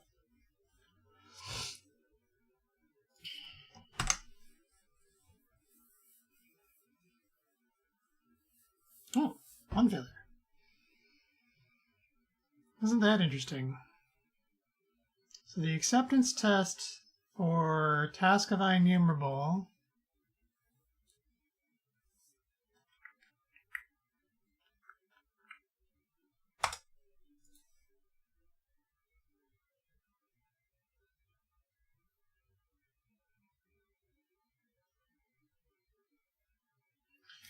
so that all looks okay, right? Task of,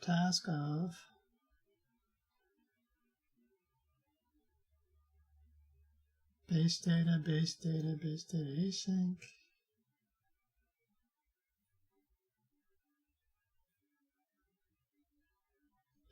Data.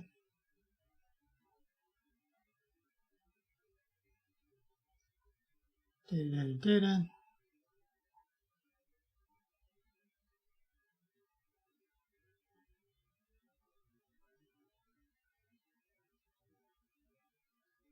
Oh.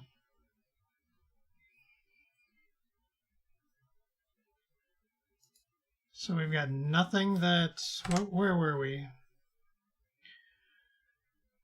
1120.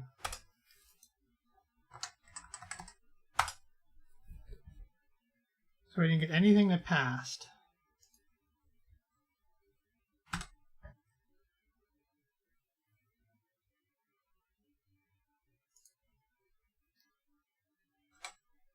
Okay.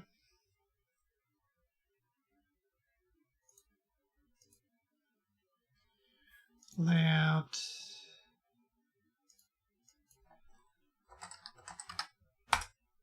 Always go up top, please.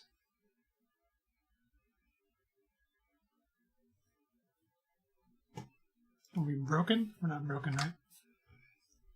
Just running and waiting.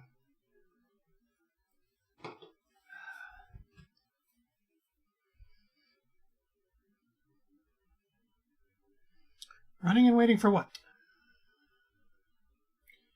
Just really slow when we debug.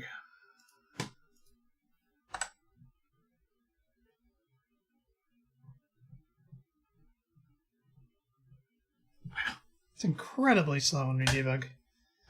Incredibly. All right, so class under test right now is IEnumerable. That one's fine.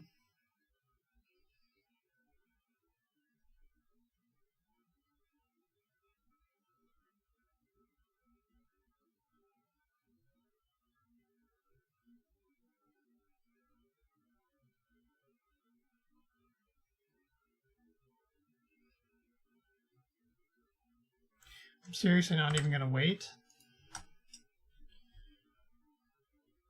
Async enumerable. Yeah, I'm not going to wait. Okay. Let's do this.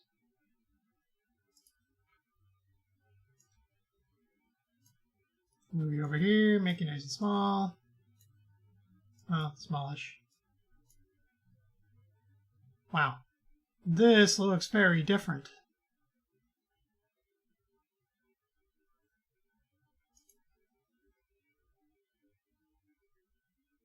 Management of launch profiles is moved to a dedicated dialog and may be accessed by the link below. Okay, great. I don't really know what that means, but sure. Unit 3, theory, acceptance, tests, member data tests.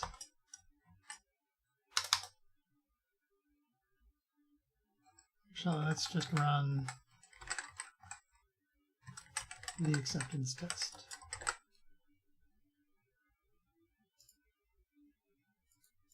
Fantabulous. Go.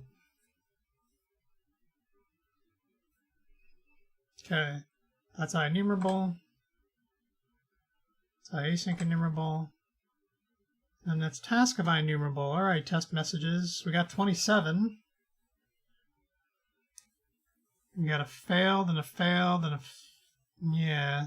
So it looks like we've got everything just fails. Probably these fails are about data discovery. Let's go take a look at one of these. You are an argument exception? Yeah, probably.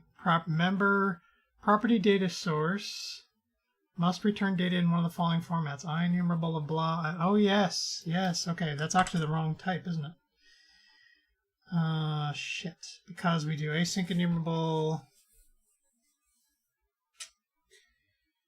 Because we handle async enumerable in weird ways.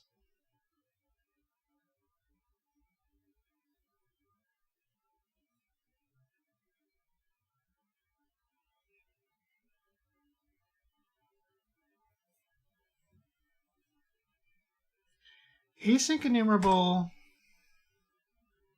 out t. I bet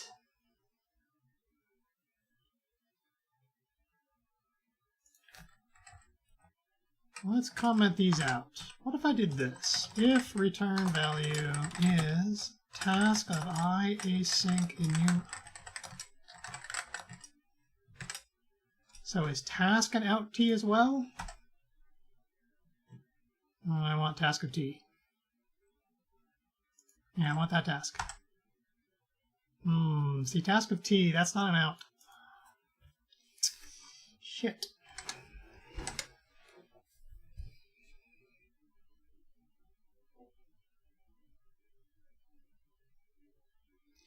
Don't think I can do this either, right?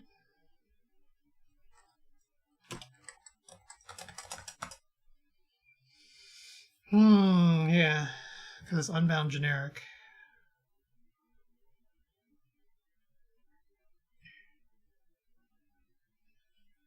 Thing is, return value is just a straight up object.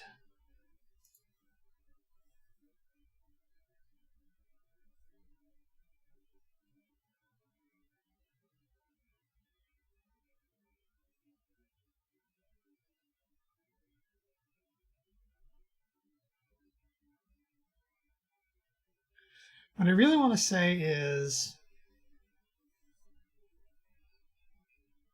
if you're a task,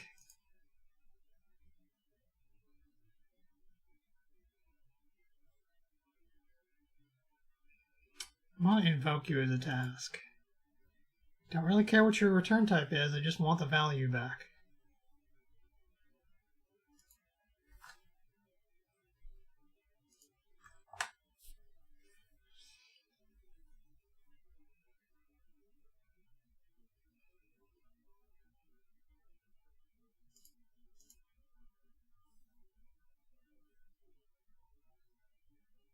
You get await or get result, but I really do want to wait on it though. That's really what the problem is.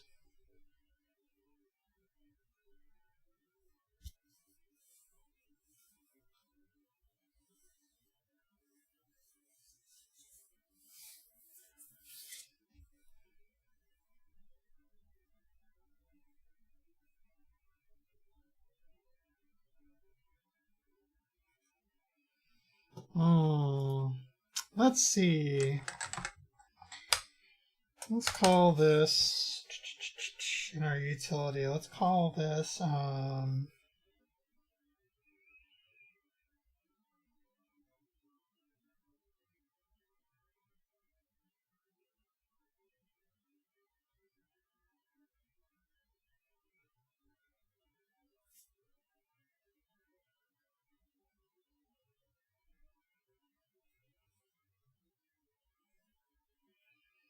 how we await this.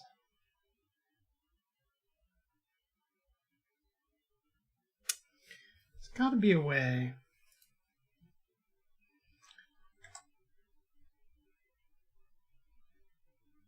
There is such a thing as an awaitable, right?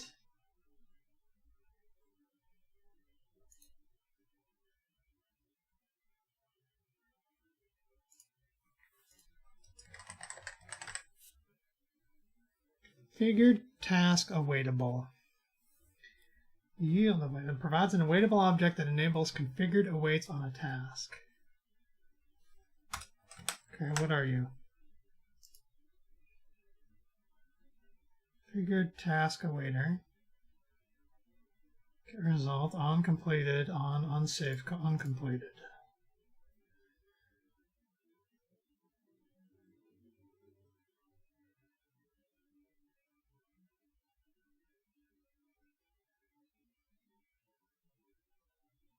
Configured task awaitable. What is yield awaitable? What are you? Context for waiting when asynchronously switching into a target environment. Get the awaiter, yield awaiter. Yield awaiter, so that's still a result of 0.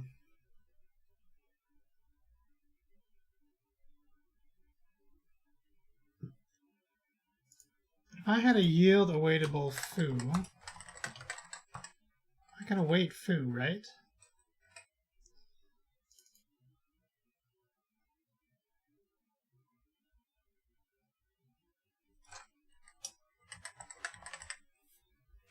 So configured task awaitable object.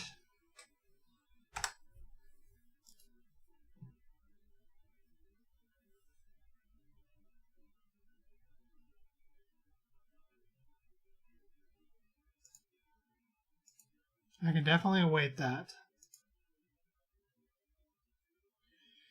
There's a configured value task awaitable.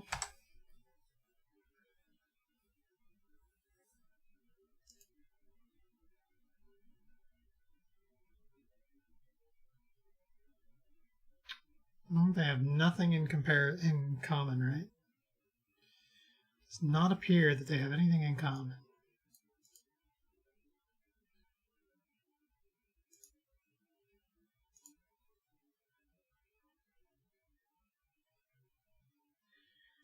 I don't think that's going to be, let's see, base type for awaitable things in C#. That's a pretty poor, how to write an awaitable method. Await anything. Oh, Stephen Taub. What's up, buddy?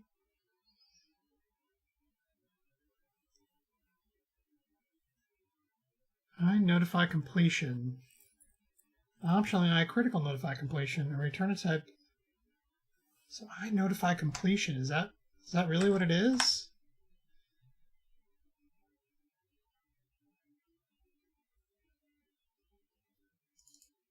I critical notify completion.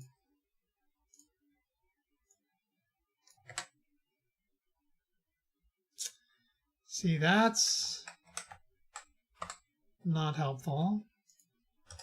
That's not helpful.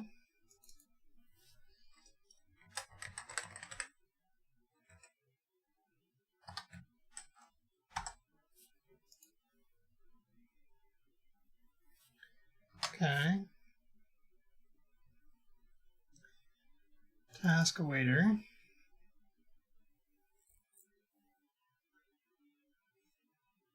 You can't await that, right? Say you want to be able to write await time span from minutes 15. In order to asynchronously pause for 15 minutes. See that we can develop a one-line get awaiter method for time span. That's it.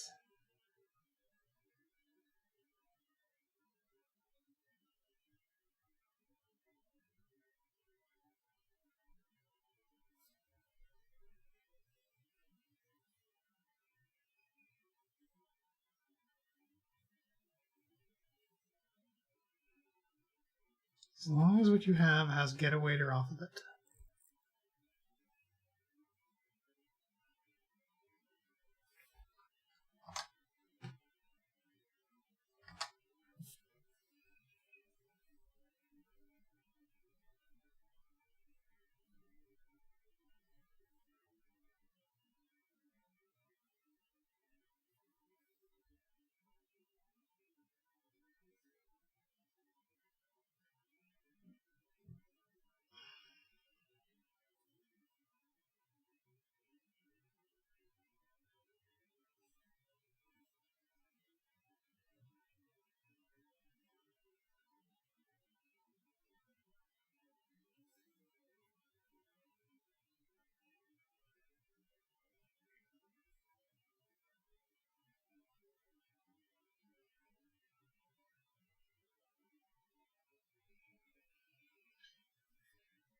Okay, I think what I want to do then is I want to go find awaitables off these things and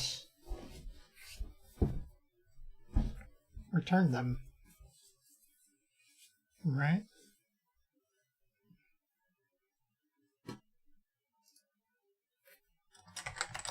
Async helper. Okay, let's go to async helper now. Public static class async helper. Let's make sure we're not colliding with anybody yet. Oh yeah, this is just the dumb code. Actually, that doesn't matter. Where were we here, right? This is the dumb code. Okay. So I don't care if whatever you're a task of, I don't care. I just want to get an awaitable on it.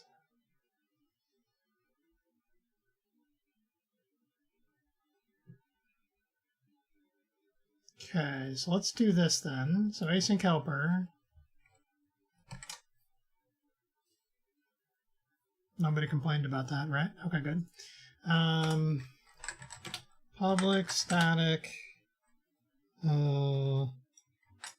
as task awaiter. So you're going to, as task awaitable. So you're going to return a configured task awaitable of object.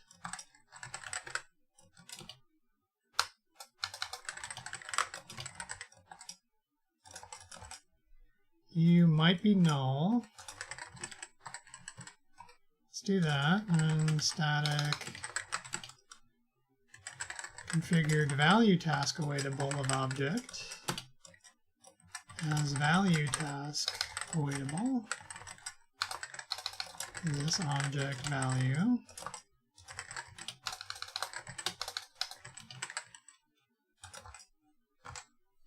All right, so then I could come back here and I could write this as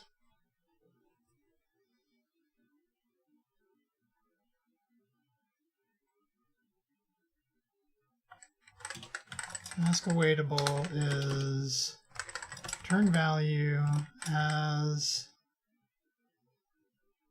task awaitable. Did I not do that? Public static async helper configured as task awaitable. This object value as task awaitable. Oh, you're in production code. You're not in test code. Okay.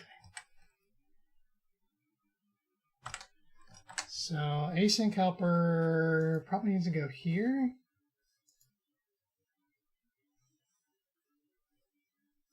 If we're going to do it here, these are actually technically object extensions. Right. Internal's fine. Static. Object extensions.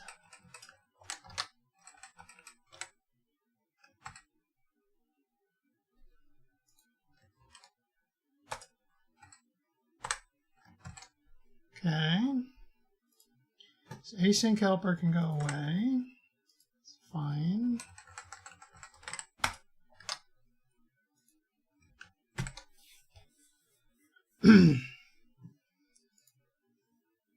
Okay, so if task awaitable is not equal to null,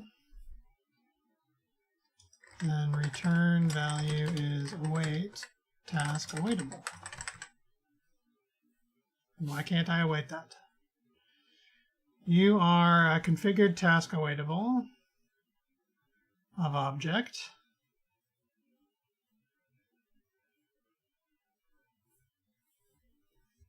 Configured task awaitable does not contain a definition for getAwaiter and no accessible extension method getAwaiter accepting a first argument of blah blah blah blah blah could be found. Which, by the way, this is probably more correct, but still.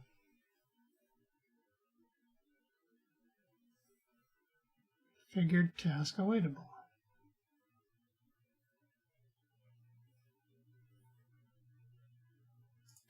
How is that possible? Didn't we just look at this? You have a getAwaiter.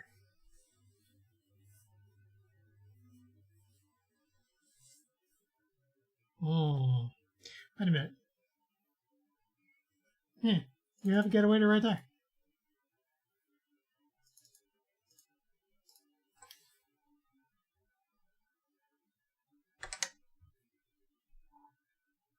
Don't believe you.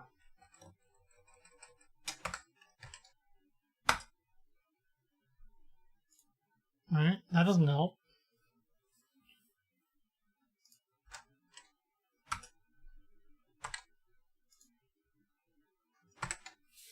Did you really not compile?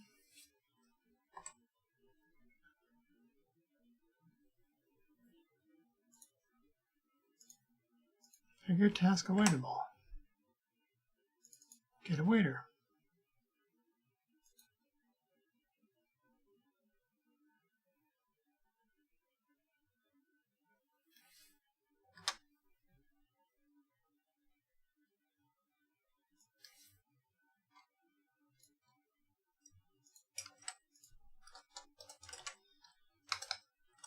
Foo.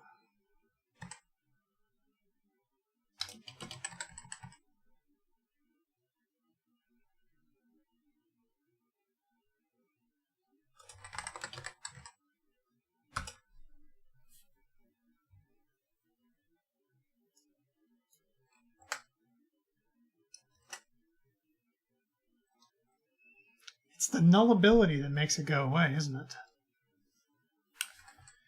Right. Okay. So that just means, because this is like a real nullable of t and not just like a throw it away compiler nullable, that's what I needed.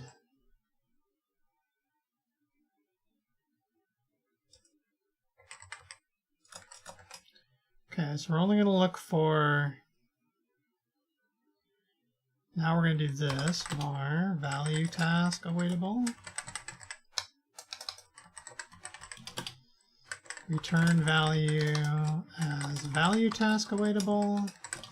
If value task awaitable has value, which is really how we should be doing this, then return value is await value task awaitable value. That should replace all of this and the 4 more that would have shown up for tuples, right? I'm going to guess my tests still don't pass. No.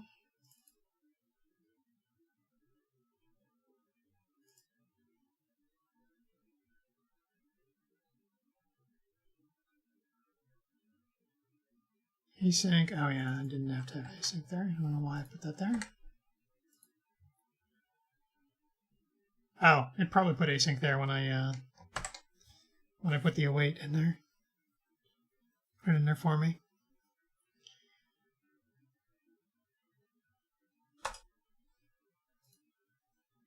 Okay, so what I really need to do here then, given this, what I really need to check is it a task?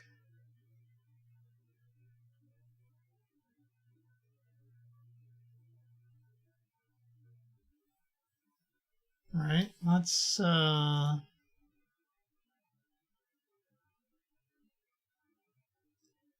try something interesting here.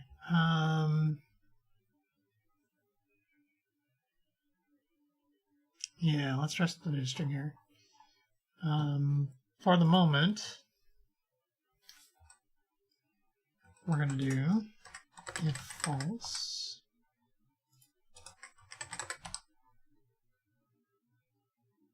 So let's do true, and else. Task of int x equals task from result 1. Assert true. X is assignable from, let's see, no, type of task is assignable from x.getType.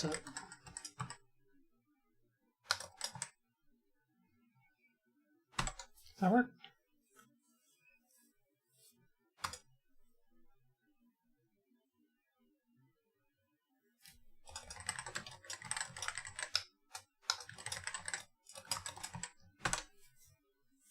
Who cares? Go away. Stop bugging me.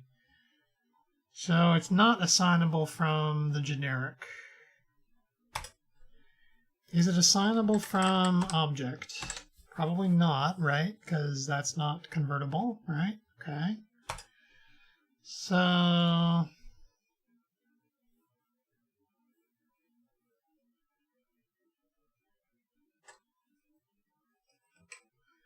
let's say this. X.getType, we'll call this object, by the way, just for fun, right? X.getType dot is generic type, and x.getType dot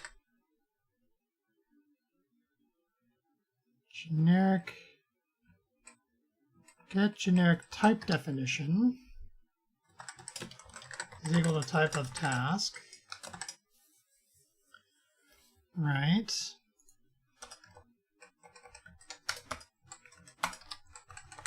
That should be true, right? Okay.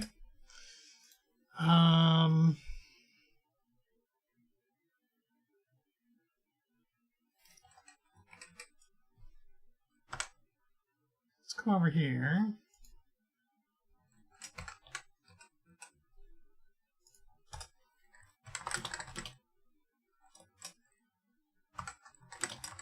value is null, return null.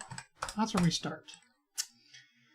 And we say type is value get type.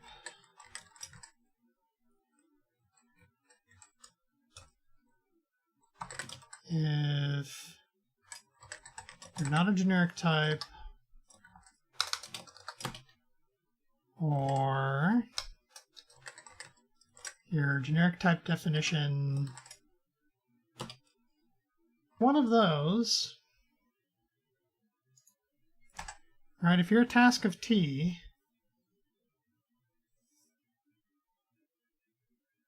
I can get a configured task awaitable of object. That's not really what I want to do though, right?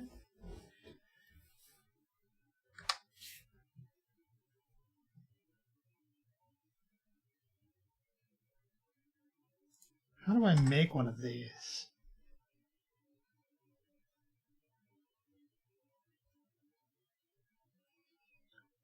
It's weird, right?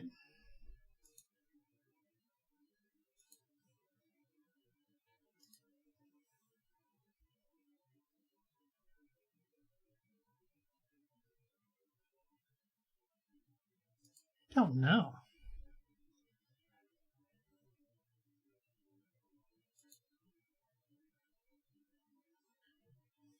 Don't know how they get manufactured. What I want to do is I want to basically create something that's awaitable. Oh, you know what? I don't need... Haha. See, I'm going about this the hard way.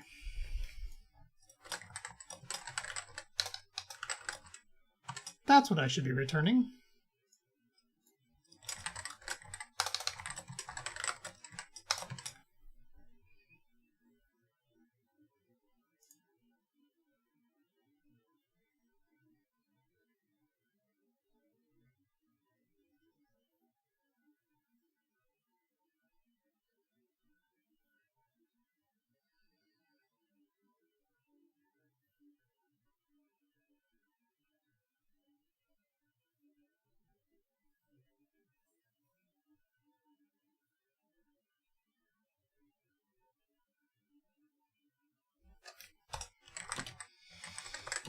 Okay, so let's see. What I want here is get task awaiter.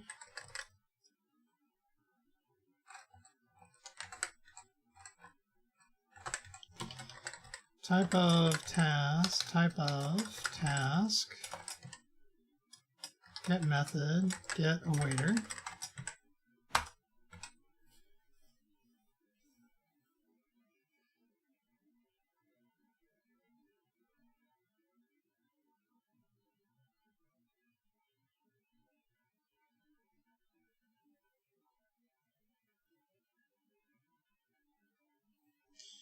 No.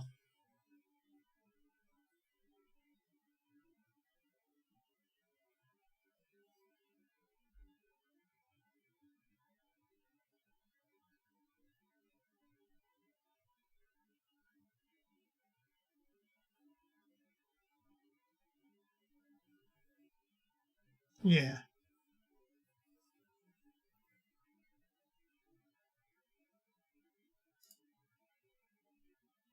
I think what I want to do is I did it like this. Task of object.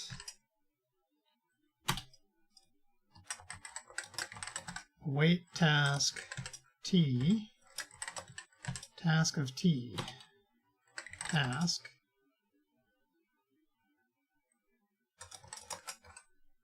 All right, and if you were async, then what I could do is I could say return await task. That's it, right? That should be able to turn task of T into task of object. Nobody's going to complain about that.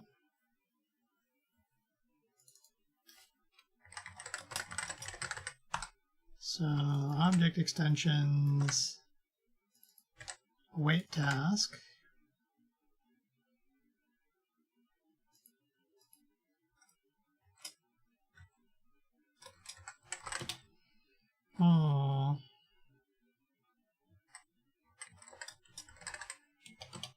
going to be await task method. Make a generic method out of this.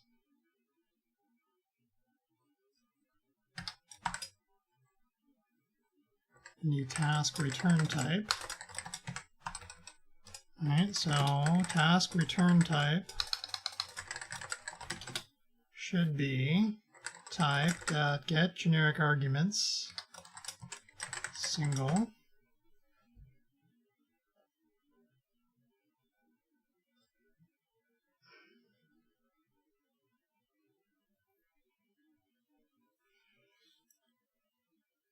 It should be static. And you're upset because you could be null.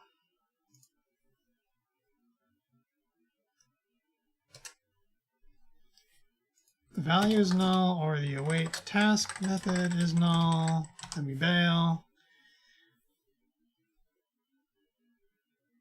There's your type, there's your task return type, there's my await method invoke. All right, what do I need to pass? I need to pass,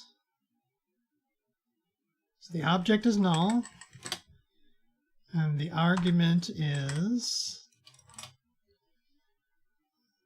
the value. All right, you're going to return an object, and I'm going to return this as a task of object.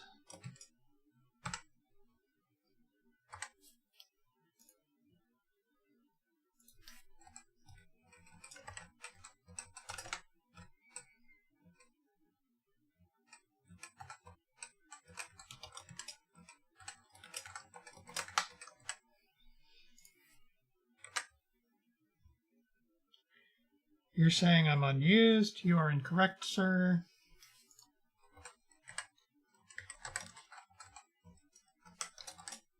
Now you won't think you're unused.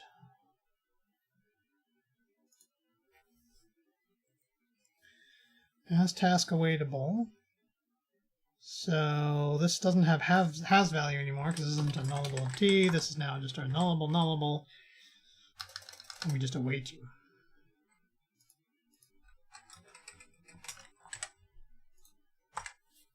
Right?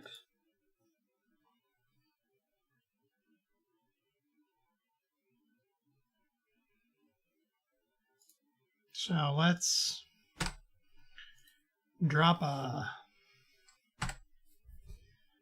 over there. All right, so our test isn't calling in here anymore. We can fix that though, right? So we could say await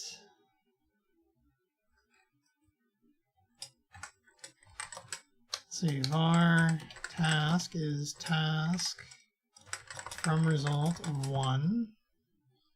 It's going to make you a task of int. Now I want to await task.as.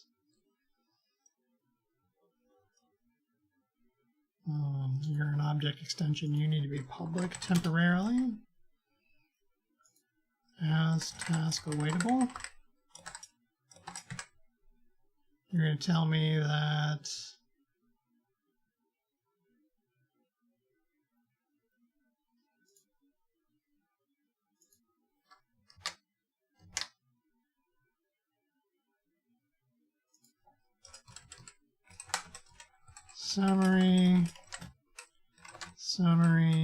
summary. You're going to build or aren't you going to build?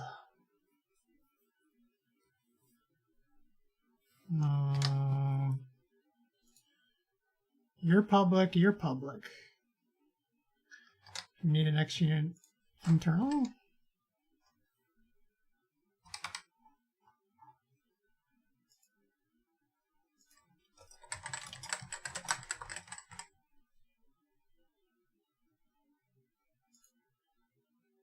Now you're going to tell me it might be null.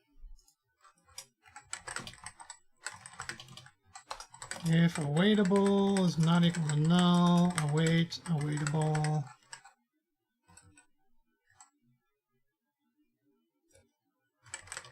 Result is a default of object.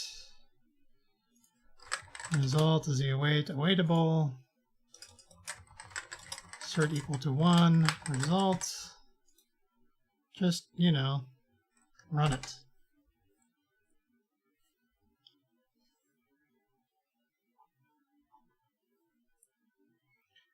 No. Isn't that interesting? We did not await. Okay, maybe we did not await. All right. Value is task of t. The await task method is null. Why? Oh, because you're not public. Get method.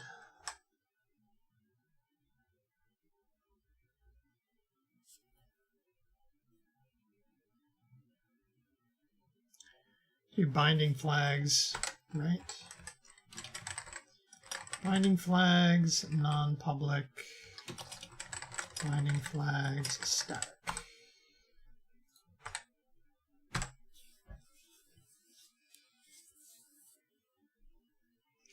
Okay, so value is good. That's good. So that is a task of t. That's good. So the return type should be int. Okay. And now our await method should be await task of int. We return the invoke as a task of object. So our awaitable is now a completed task. So if I were to go and say awaitable get type full name, cut it out. You're a task of object now. Okay. And our result is now 1. And our assert passes. Okay. That was a lot of work. But totes worth it. Totes worth it.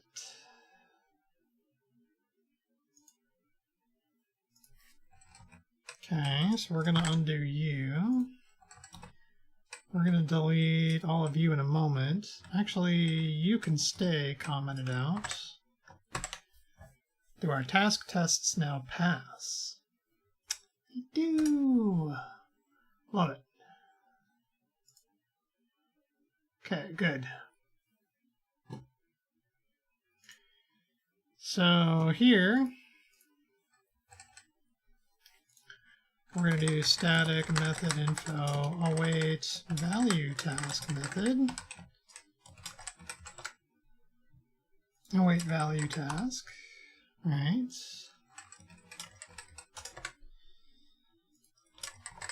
Value task, await value task, given a value task of t. Is there something else I can do? Task dot whatever.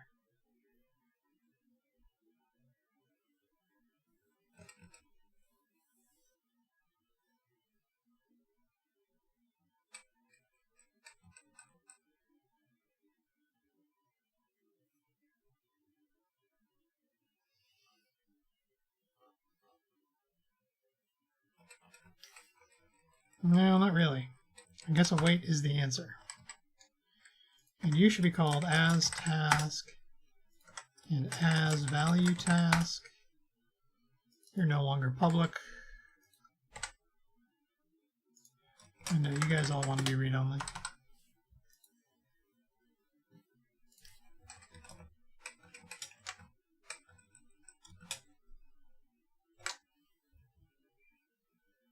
Await value task method. If you're not a value task of t, then go away. We call the await value task method given the task return type, and then invoke this and return it as a value task of object. Now, why can't I do that? As must be used the reference or nullable type. Value task is a non-nullable value type. So do I do this then?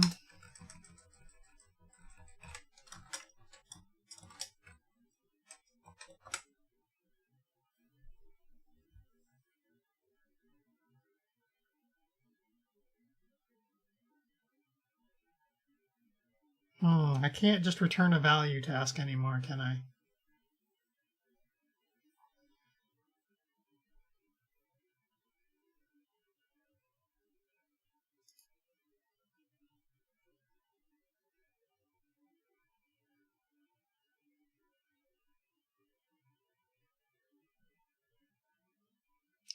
Okay, if that's the case, then we can do this all in one method.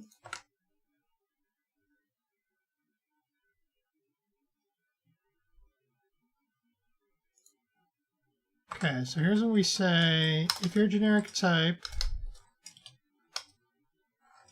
if you're not a generic type, you can go away. All right. If your generic type is task, we're going to do this. All right. If your generic type definition is value task, then we're going to do this. At the end, you get all the way through, you're none of those. Okay, great. So this is your task return type. This is your await method is await value task method. And then we invoke you and you return that.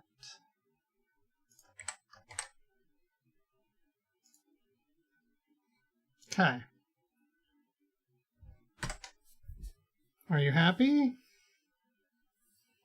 So far you're happy. Which means we don't even need this anymore. This is now just this. Because everything comes back as a task. Which is fine. Okay.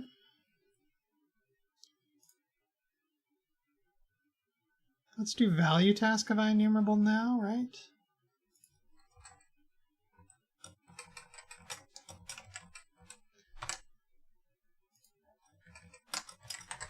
Value task of IEnumerable, value task of IEnumerable.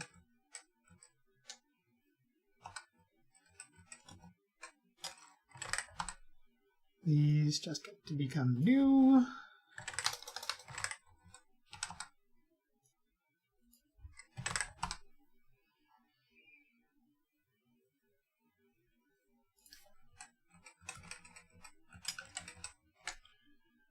These are value task,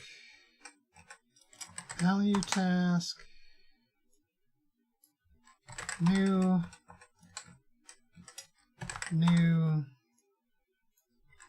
new,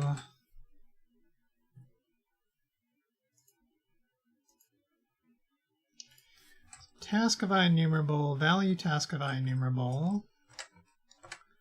Going to look pretty similar, right? So you should be value task, new, and new, and new,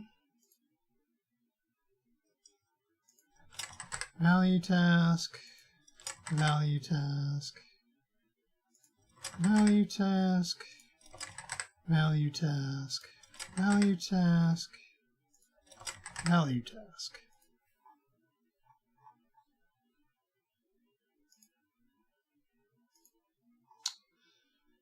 Then we come up here and do value task of IEnumerable.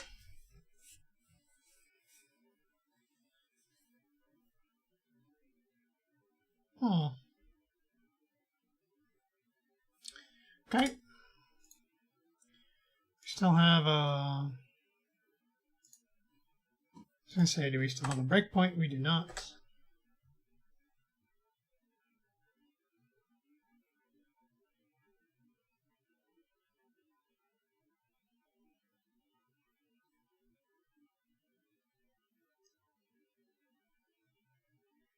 Let's do the immediate window. Let's do value.getType, full name. So that's going to be, it's going to be a no.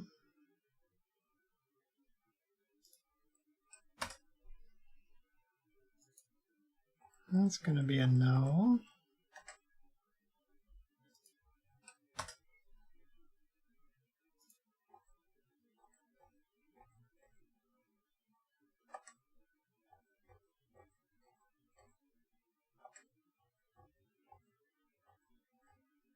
Somewhere in here.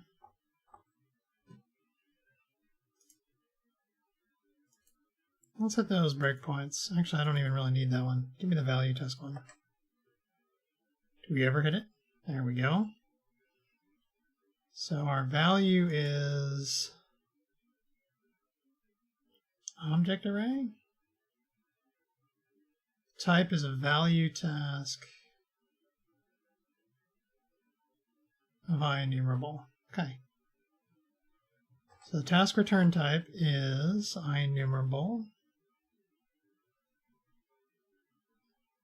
So the await method should be await value task of IEnumerable and give you back a value task of object.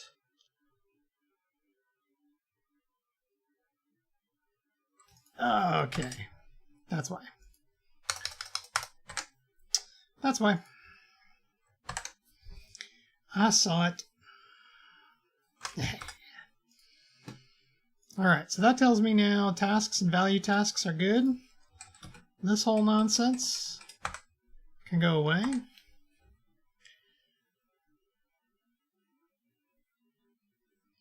This probably doesn't need to be an extension method anymore.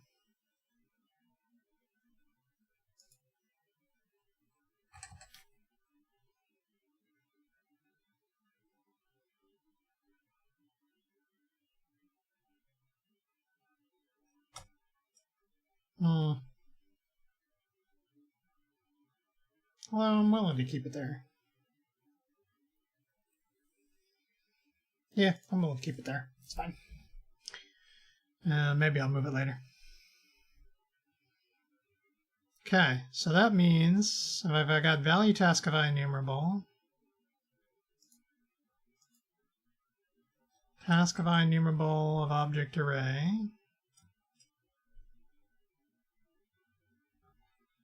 task of IEnumerable of theory data row. Let's roll everybody up again. It makes things easier to delete. So I've got task of enumerable, value task of enumerable,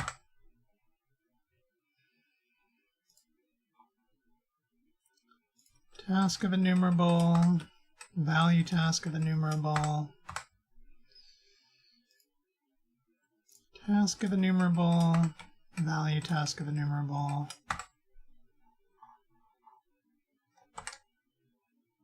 right?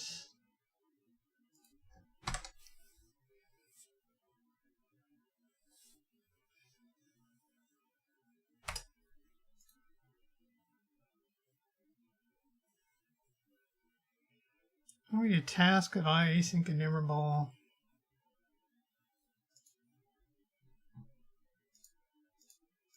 We'll keep you open, and we'll keep you open. So task of enumerable. Probably easier to start here. Task of async enumerable. Task. All right. Task of async enumerable, task of async enumerable, task of async enumerable, task of async enumerable, task of async enumerable, task of async enumerable. Okay.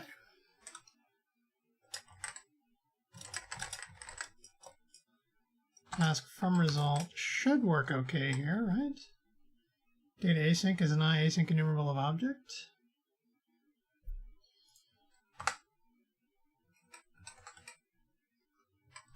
Say, why is it? Shouldn't be.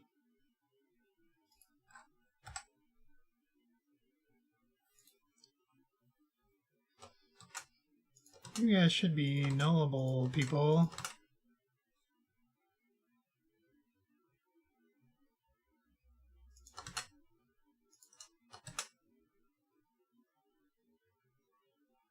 Right? Right. Okay, so there's async enumerable. We'll do task of async enumerable.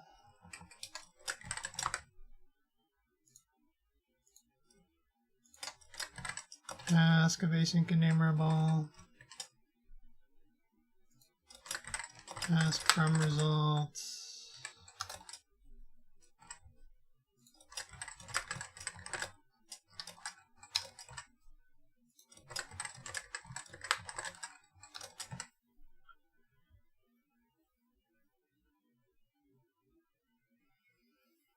Actually, I could probably get rid of all of my weirdness on task from results.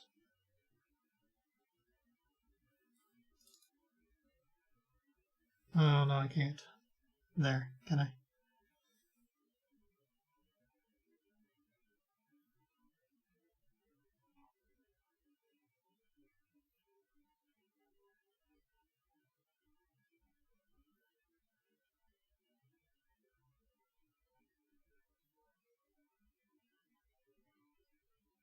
Sure, maybe I can.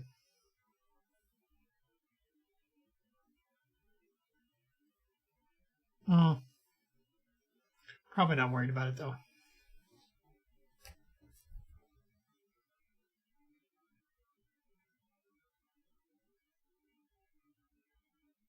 Yeah, I'm not worried about it. Okay, moving on. Okay, so we gotta do async enumerable, so we'll do task of async enumerable.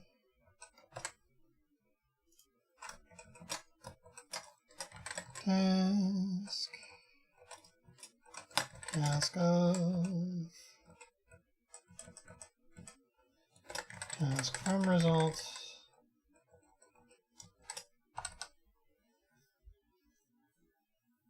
Task from result.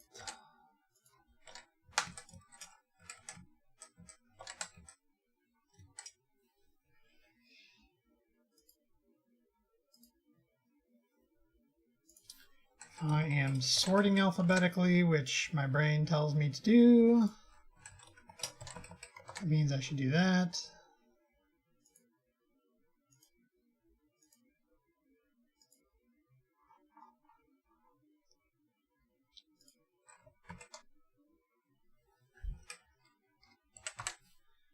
Task of async enumerable. Is that what it's called?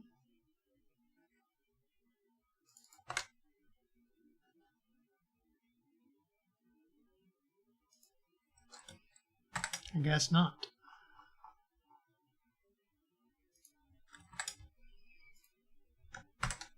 And I'm hoping at this point you just work. Look at that. Look at that. So that means field data, task of async enumerable, knocked out. Task of async enumerable. Now we just have value task of async enumerable.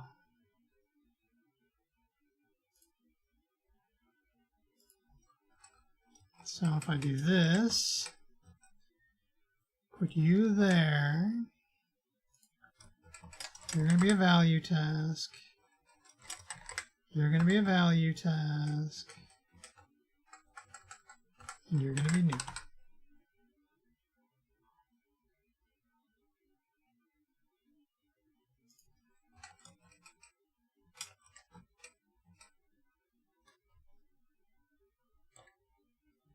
Oh, spacing wrong. You're going to be a value task. You're going to be the named value task. And you're going to do that.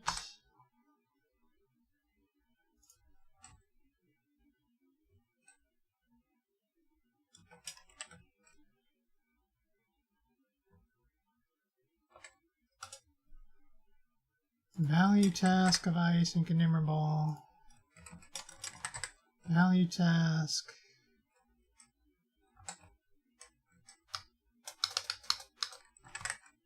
new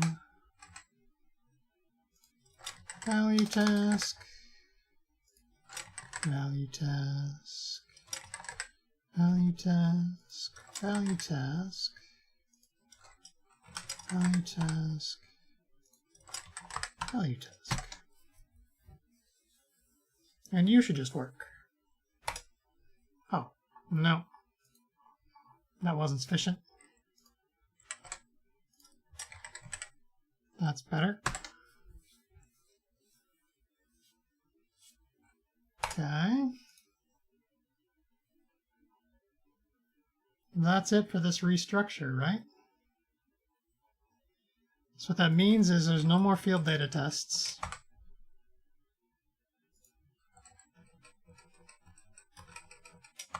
No more property data tests.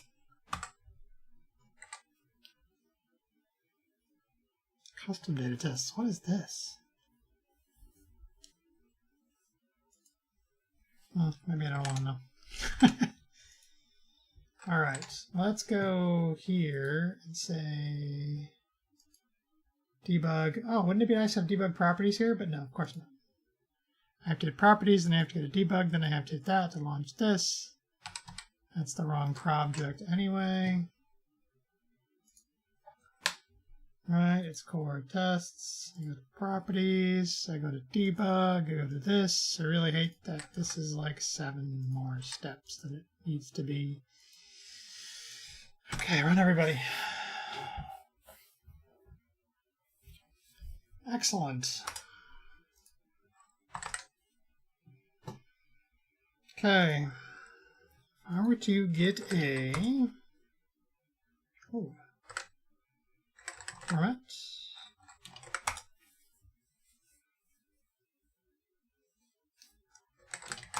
get a, okay. So I have enumerable extensions in utility. I have object extensions in internal. Member data attribute base gets rid of all of that, just in favor of that.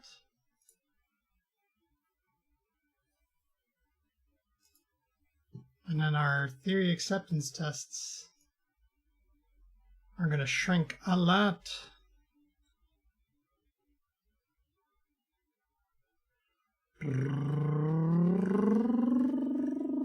That's a lot of deleted lines. We loves it though, don't we?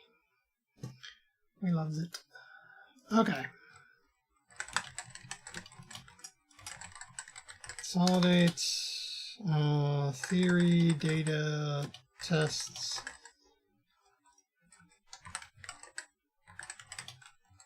into a single theory. Essentially what this was, right?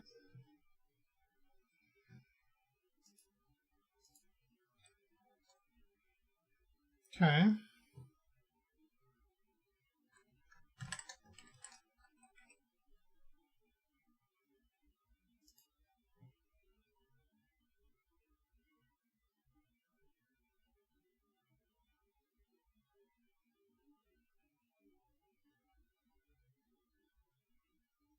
Okay, that leaves us with all of our tuples yet to go. So here's an interesting one. Class data tests.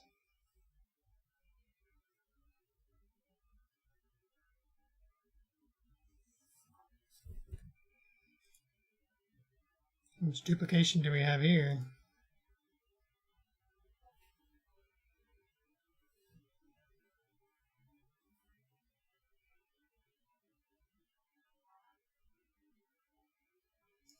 Are these the only class data tests as well? Incompatible class.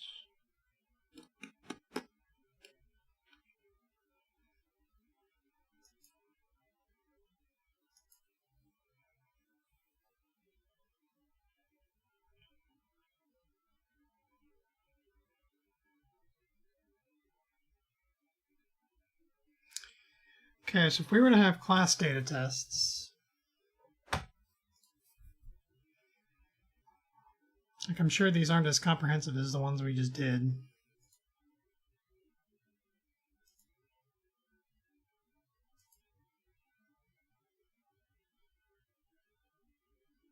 Because of course we can only do inumerables.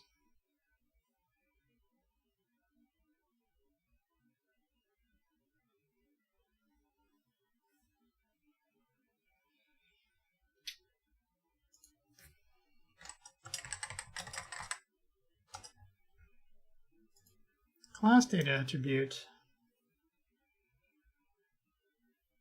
You do this.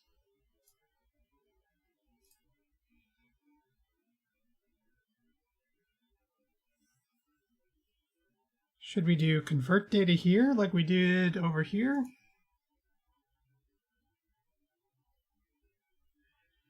By the way, convert data item is in the wrong place.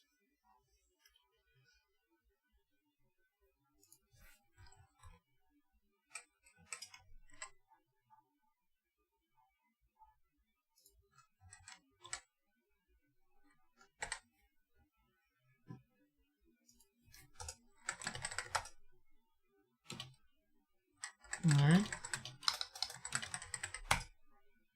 Go ahead and amend that.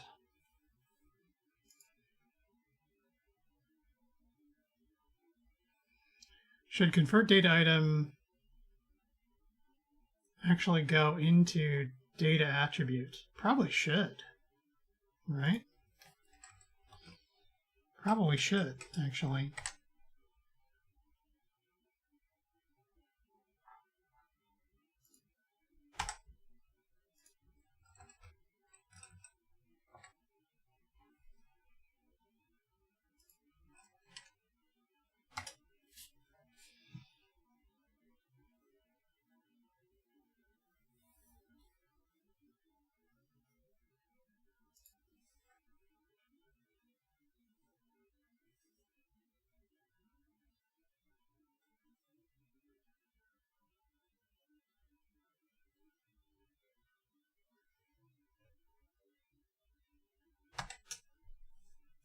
Let's not put that there. Let's put this here instead.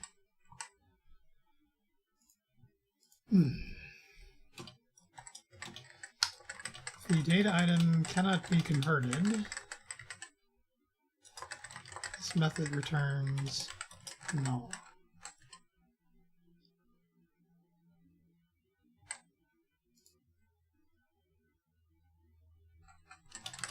Or null.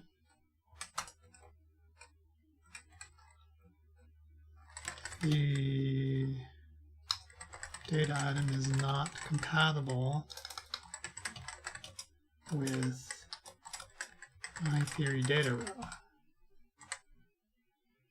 So that means here we're going to use guard, and we're going to use this.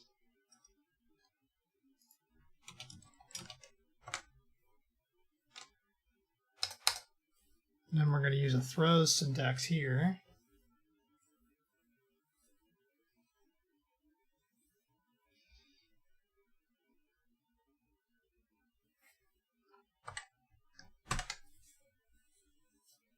Oh.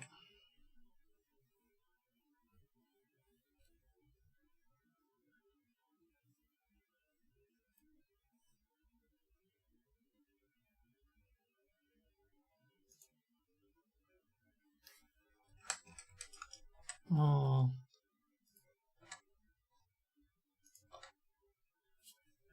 Do I like having to do that 3 times? I kind of don't.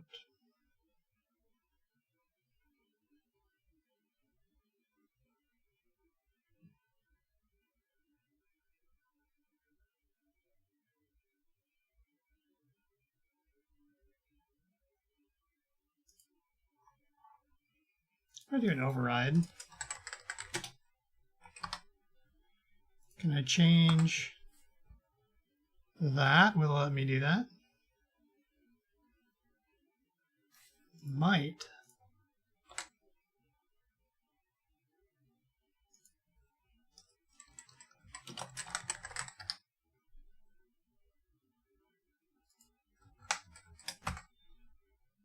So now I can override and take the nullability away. All right.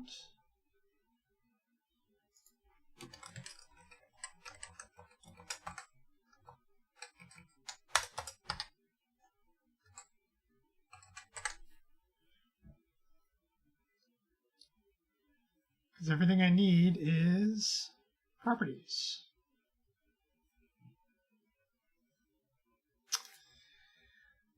Well, by George, I like that a lot. And then I can start using that in class data attribute if I want to. All right, so let's amend again. All right.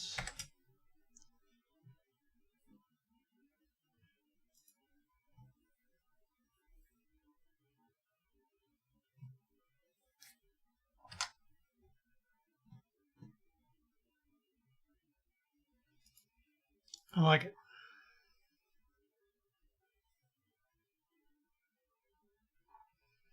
Okay, now if I were to clean up class data attribute, like I have this, which is not exactly the same as what we do in member data. Instead, we just do enumerables. We do like this kind of a thing.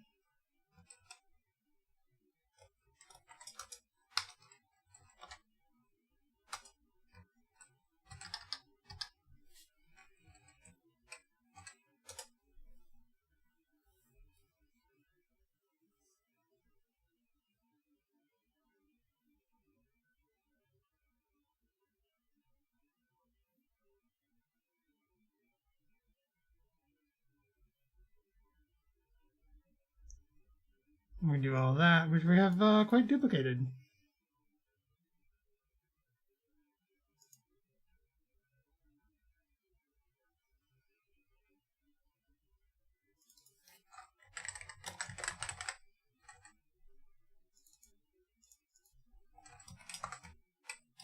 You can be enumerable, right?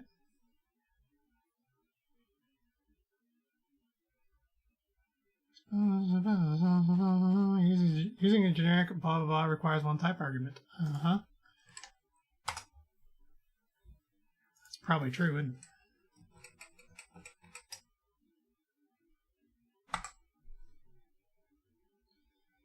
Now,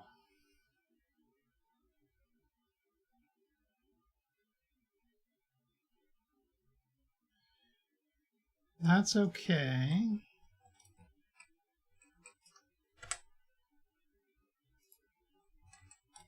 And there's our enumerable again. So how did we do that down here? We don't have to deal with the tasks. Duplicate from get data.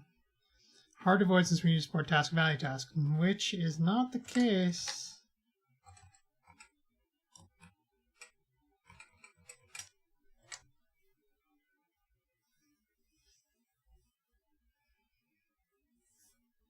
All right, so this is class instance.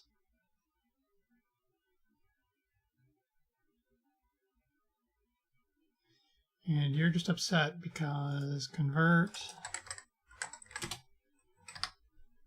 is returning null.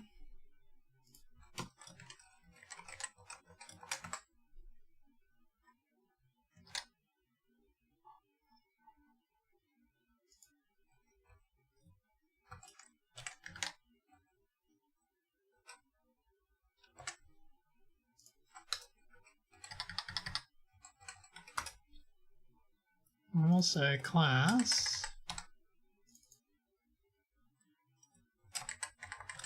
get type full name yielded an item that is not an iTheory data row or an object. And you just want an inherit doc. Oops. That's fine the way it was, right?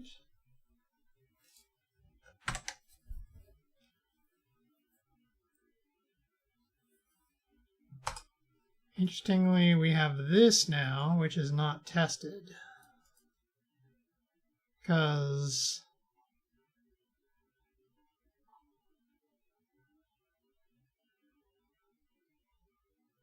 it was impossible to get in that situation before.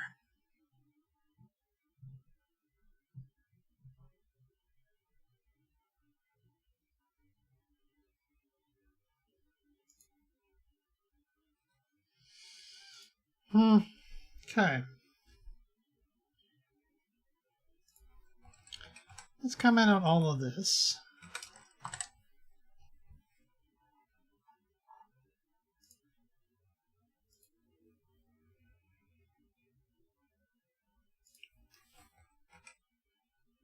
Non-static data throws isn't a problem with classes. Incompatible data return type throws.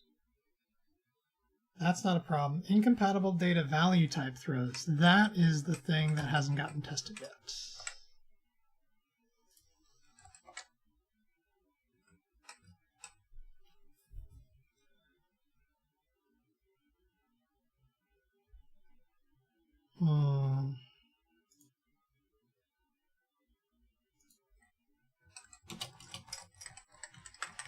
You can just be IEnumerable, right?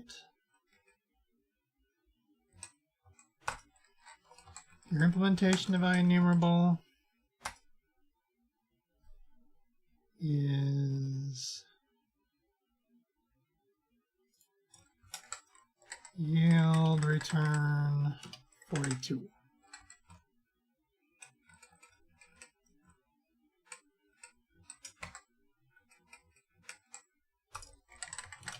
Class under test, incompatible value data, theory, class data, type of class with incompatible value data,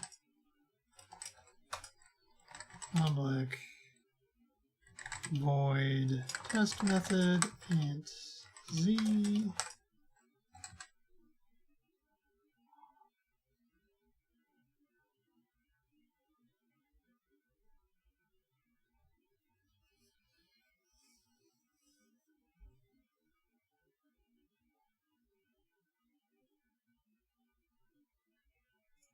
Let's do this.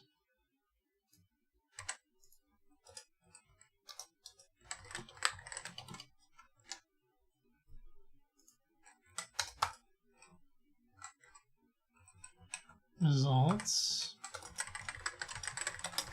Assert single for results, and then we take one of these set of asserts.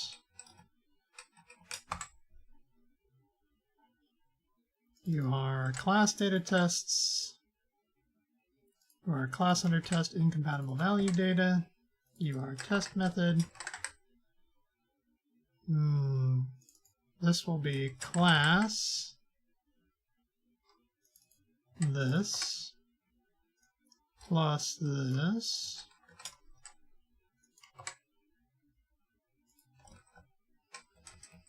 Yield an item that is not an iTheory data row or object array.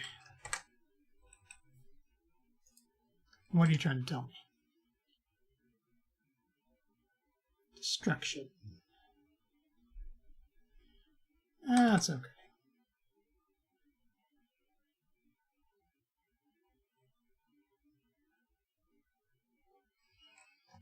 Okay, does that work? Nope.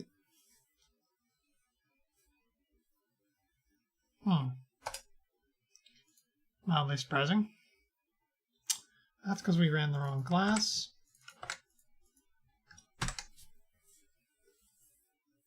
I guess in that context, not surprising at all. System.runtime type yielded an item. Okay, that's definitely wrong.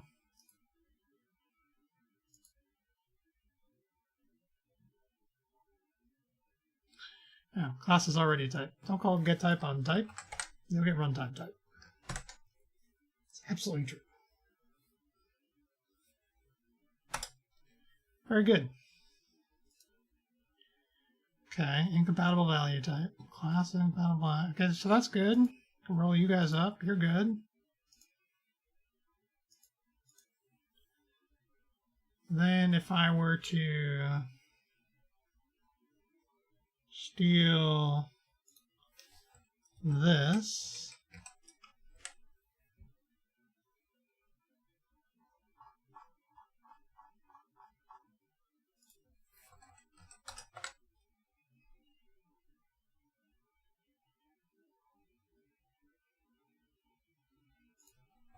We can only have async enumerable and enumerable.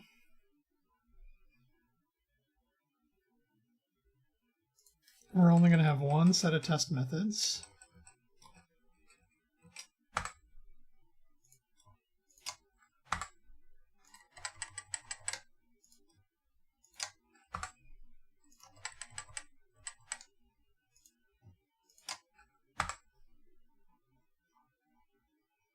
All right. Basically, I will steal those. All right. Okay.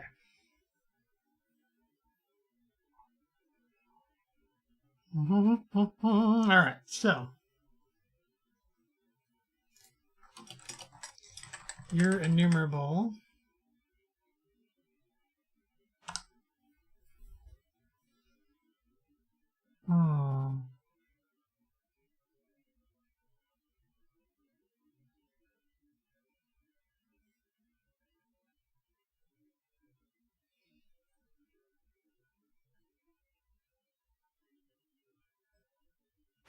let's not do that.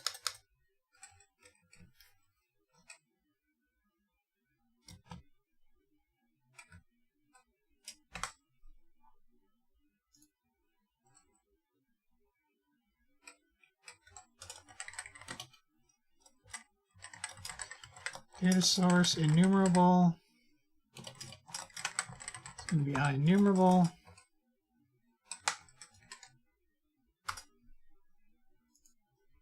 Public, that's fine.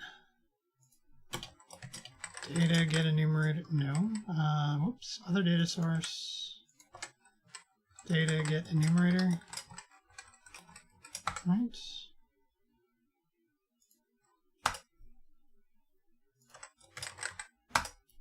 Play your data, it's fine.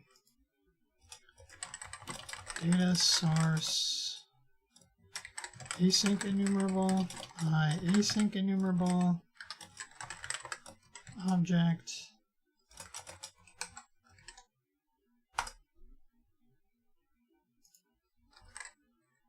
So we'll do async for each var data value in other data source data yield return data value.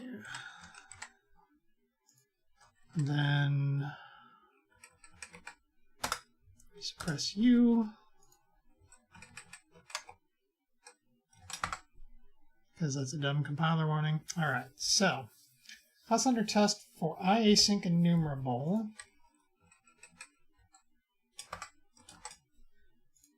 has a theory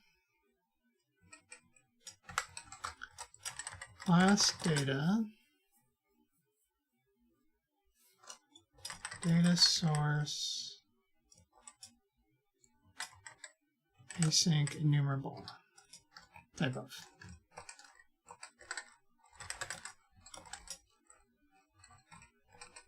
And your test method.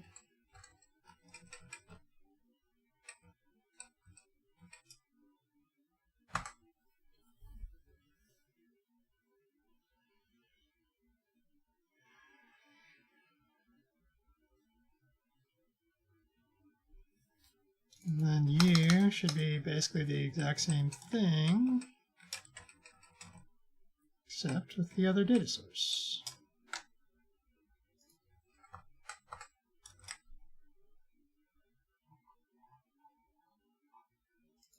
Okay. Do you guys run? 3, 1.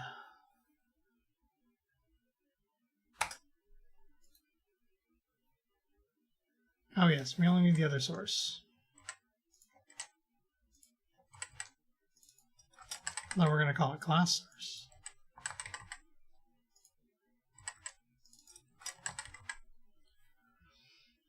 Which means these are singles. Hello from class source.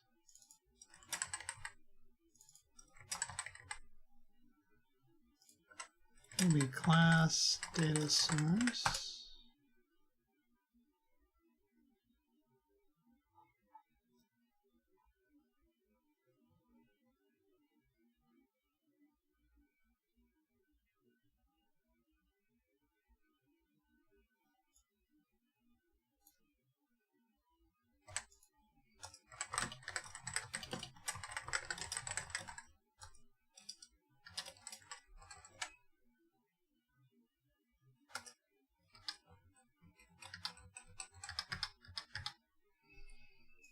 There's failed.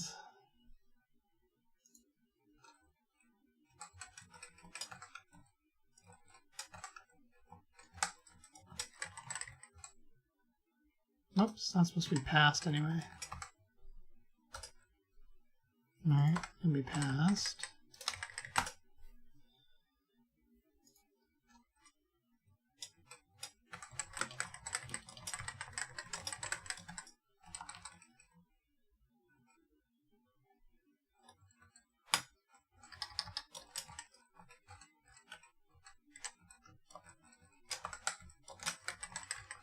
Here failed.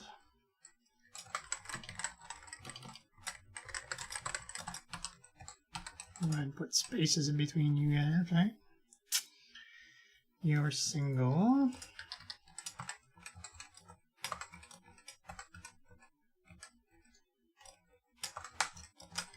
You're skipped.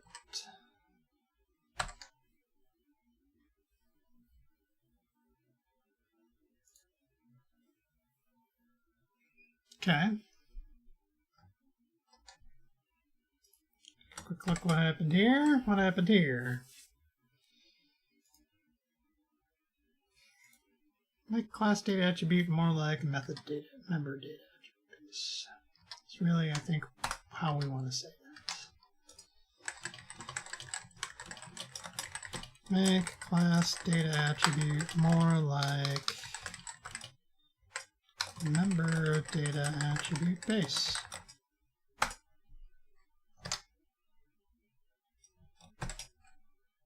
Right? Acceptance tests get. Now we gotta pull all that commented up code out too. Of course.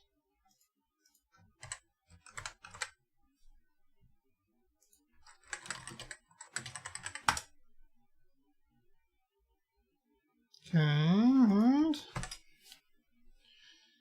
see.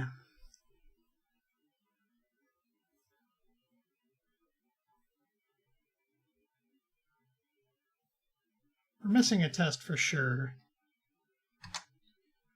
Right? We're missing the test that tests this.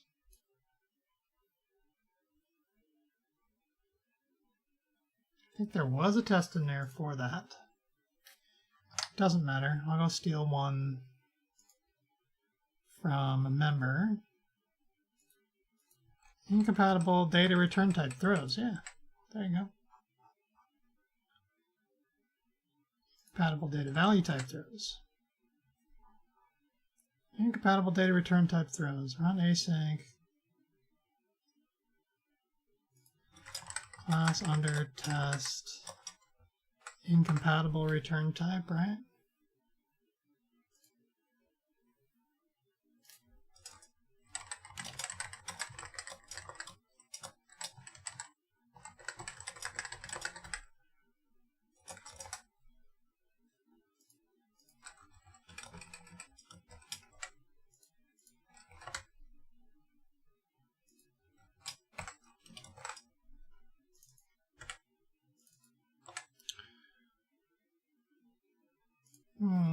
Okay.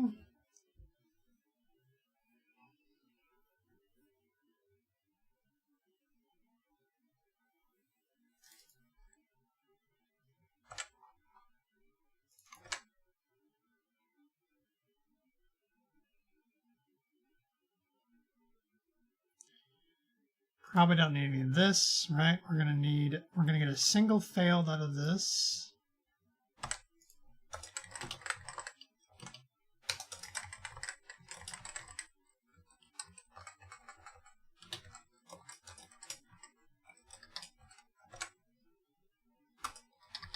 We get a single failed out of that. All right, and then given that result, we're gonna do one of these.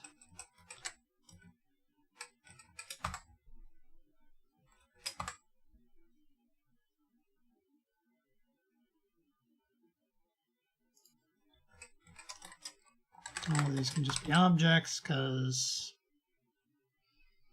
You'll do your thing. You don't really need the exception epilogue anymore, right? We can do this, even though that's wrong anyway. We'll get there.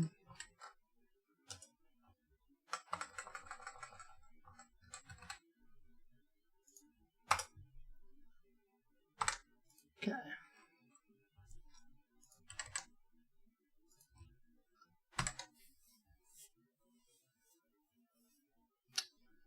So this is the actual test method.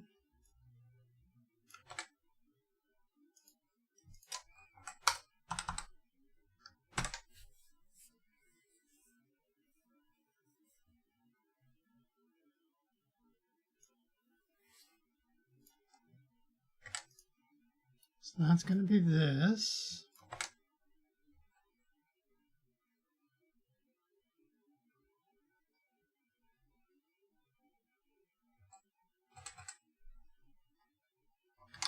And we got the I enumerables and the I async enumerables, and that's it.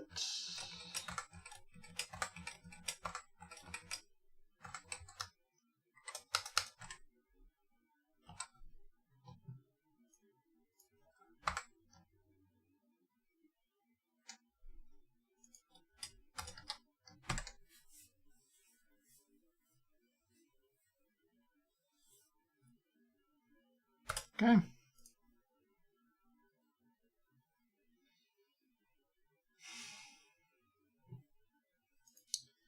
So we definitely wanted that.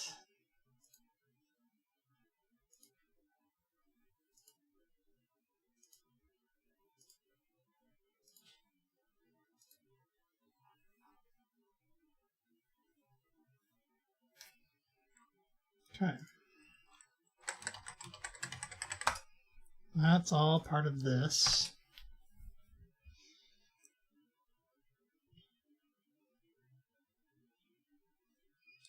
Bunch of tests, but what did we do? Convert data item now throws.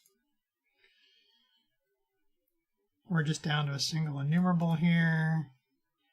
We're down to a single async enumerable here.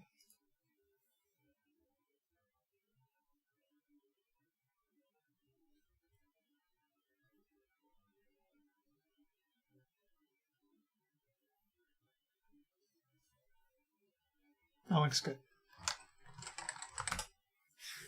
Haven't run all the tests in a while, so let's do that.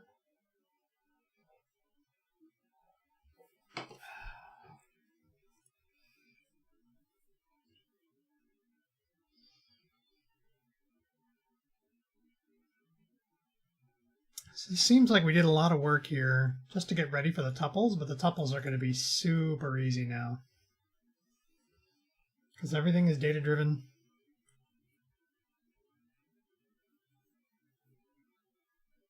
Everything returns 3 rows of data, which lines up coincidentally perfectly with pass, fail, skip, but also object array, theory data row, and tuple. Just a pleasant coincidence. I'll take pleasant coincidences every day.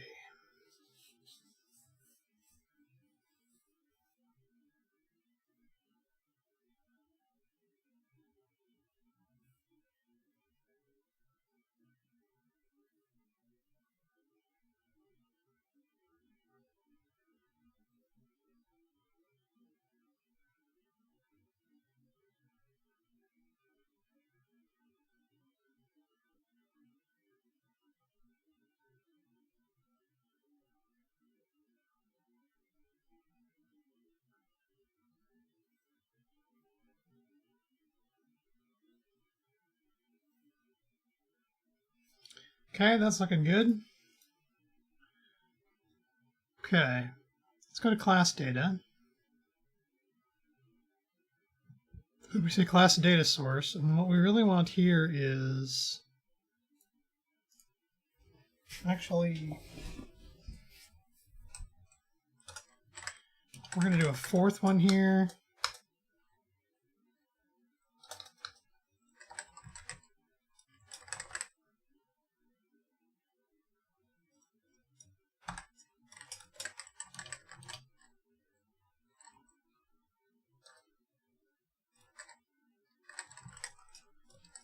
hello from tuple.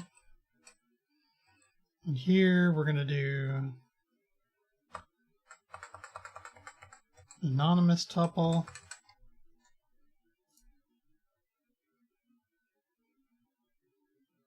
Parentheses can be removed, except not really, right?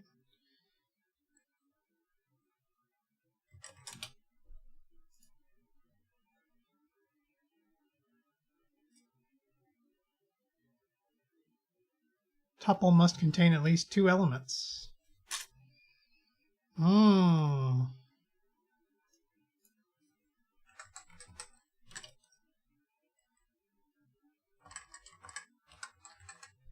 Interesting.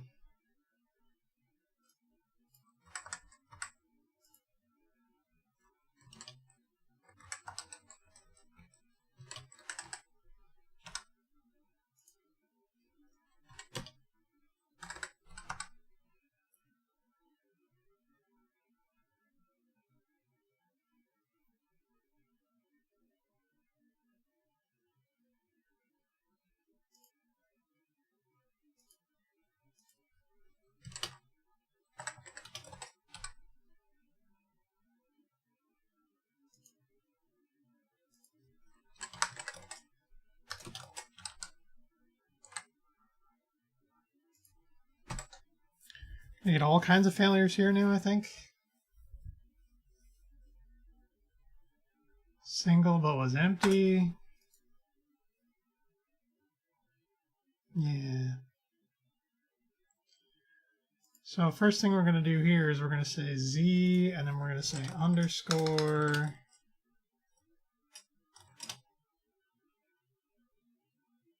It's 2600. Here, underscore is 2112. And here, underscore is 96. We don't have singles here. Instead, what we have is we're going back to collections.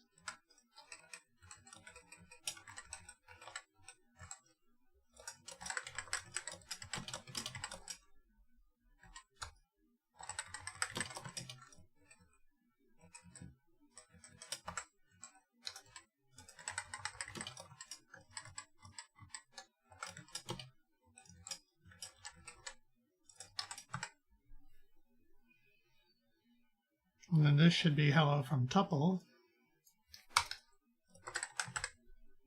Underscore should be 42. But everything is failing because we don't do tuples. All right. Probably just set a breakpoint here.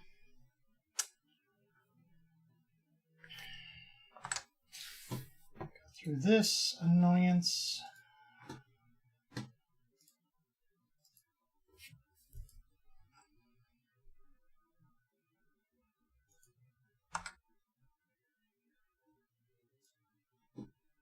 I'm going to drag you off the screen because I don't care about you. But I do care about this, which is method theory acceptance tests class data tests acceptance test.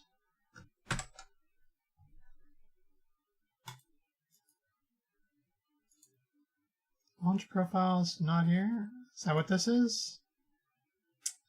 That's what this is. Okay, well, now I know how to get there without going the long way. Okay. And this test fails, right? Just running the one. Fails twice. Sure. But, you know. Okay. Debug. Just so we're clear, the message is going to be a fail about incompatible data. Yield an item that wasn't an iTheory data row or an object.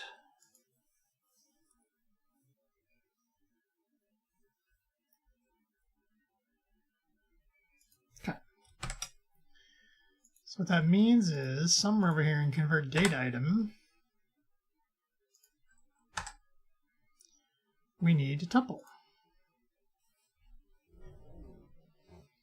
So if you're already theory data row, you come back. If you're an object array, you come back wrapped in theory data row.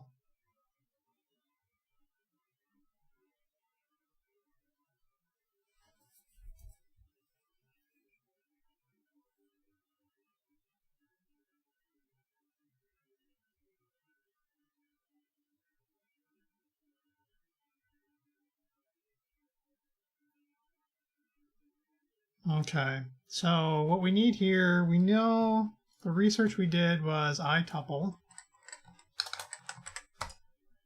which exists on all of our target platforms, but is not directly available from .NET Standard. Right, started in 4.7.1. Good enough, because we have minimum of 2.1 and 4.7.2. So we know that iTuple has two properties on it, length and item.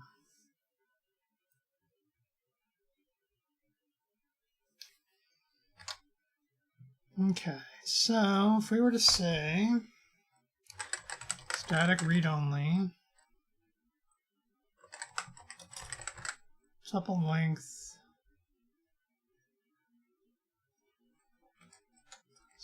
func,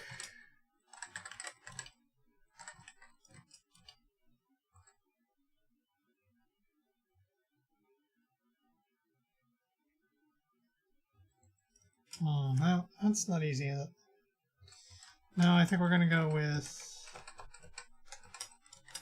property info, tuple length property.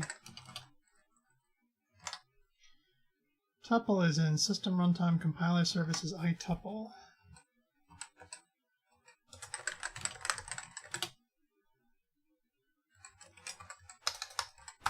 Let's do this, static read only, property info, tuple indexer property. And let's make a static constructor. You're going to be nullable.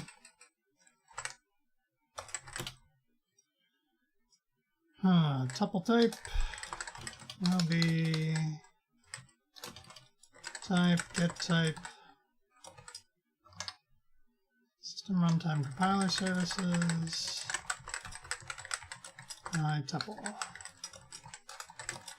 If tuple type is null,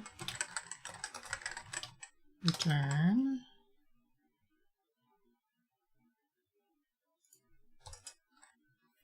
we will do tuple indexer property is tuple type get property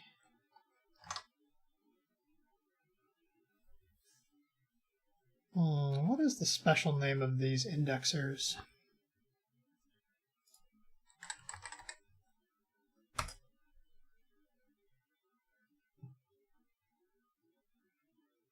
Hey, look at you. Let's look at this in terms of IL, please. iTuple.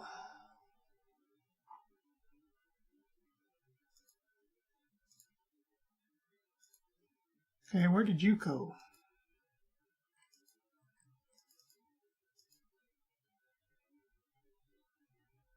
Fine, value tuple. What the fuck do I care? Are you really not a value tuple?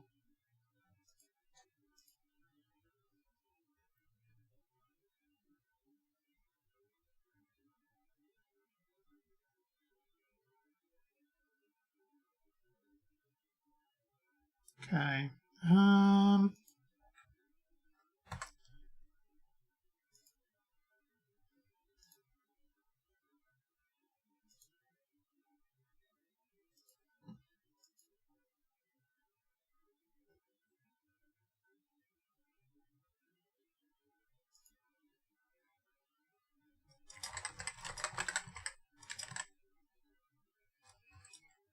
So it's not there.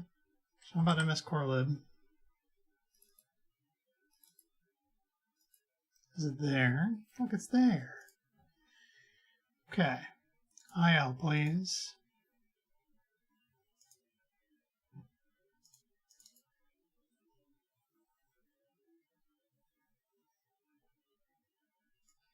So you're called item.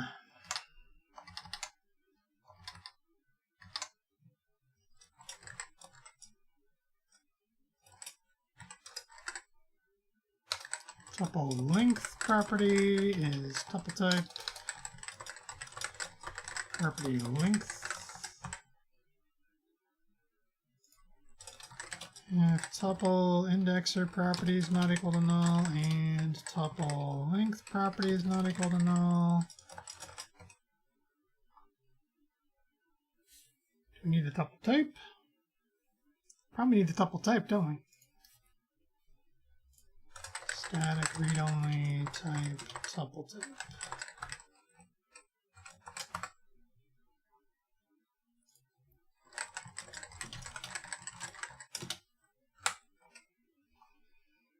Wouldn't mind setting a breakpoint here to see if the stuff all gets set correctly. If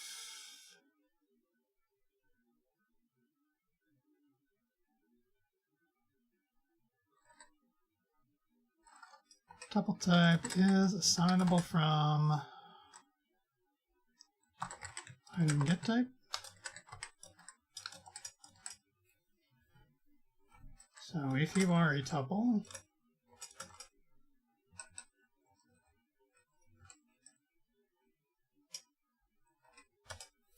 right, then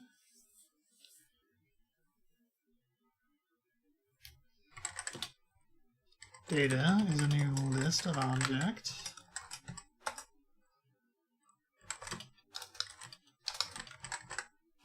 Count is going to be tuple length property invoke.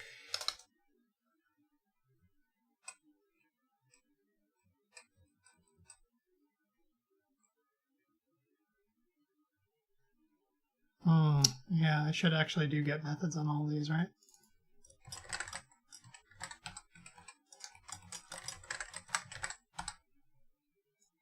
Getter. Oops.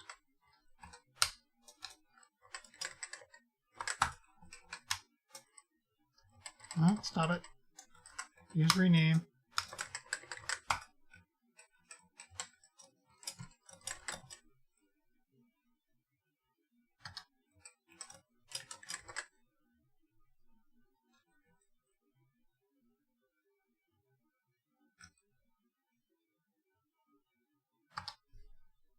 Okay. Tuple length getter invoke. And the object is item.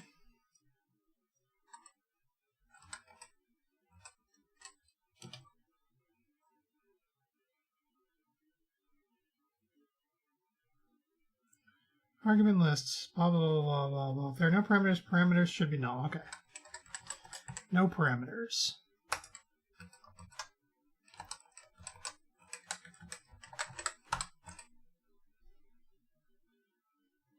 So we know length returns in 32, right?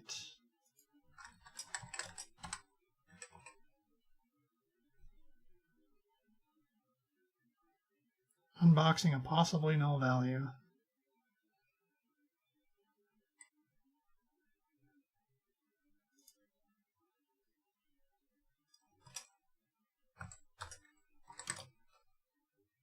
I don't think I can do that, though.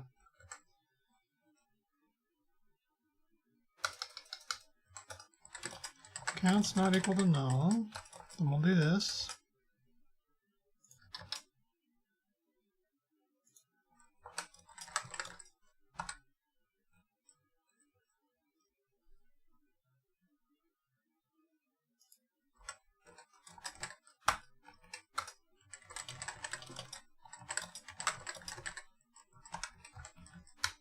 Count.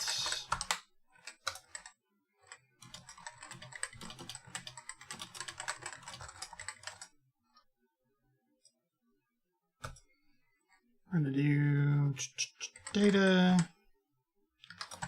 add tuple indexer getter, invoke against the item, and the parameter is the index.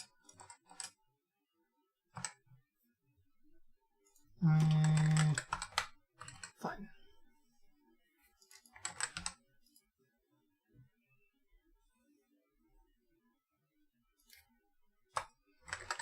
Turn a new theory data row for all that data.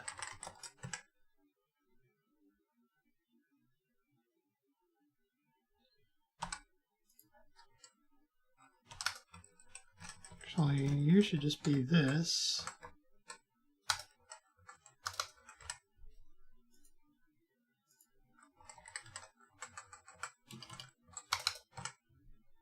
And this. Okay.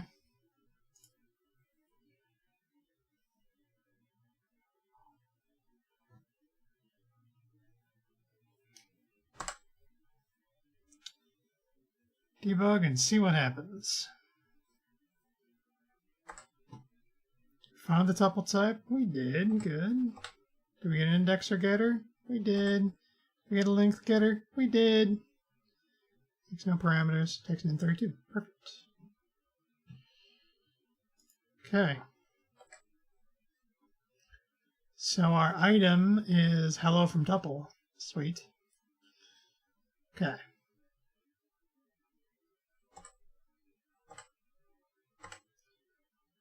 Counts to data is empty.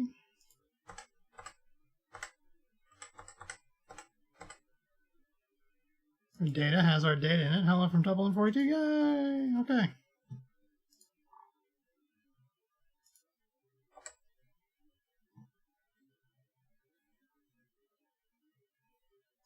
There's a whole bunch.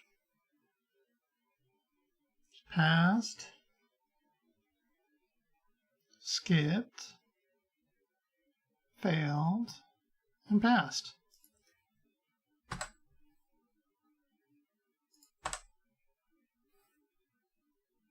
Did all those work? They all worked. Amazing! Okay. So we needed 2 here because we really only have 1 class data source, and we want to make sure we get explicit tuples and anonymous tuples.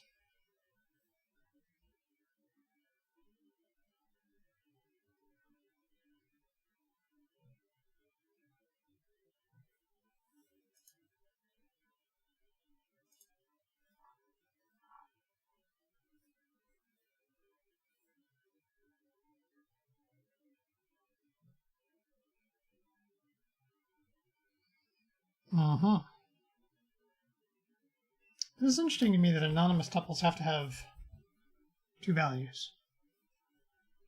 I mean, looking at the underlying infrastructure, it feels like a compiler limitation as opposed to anything else.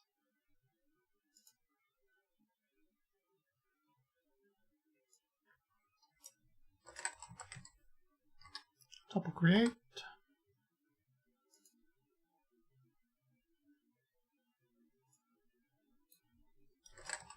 Tuple create.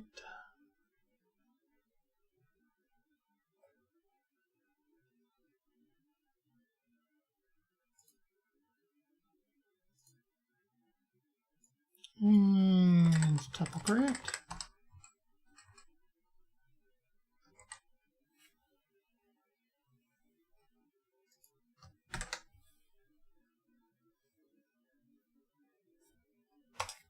Right.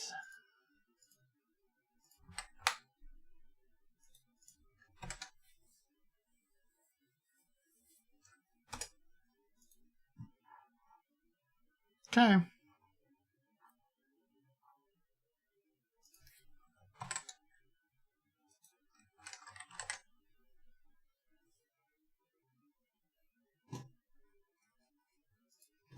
think we're done with tuples. I think we're done with tuples.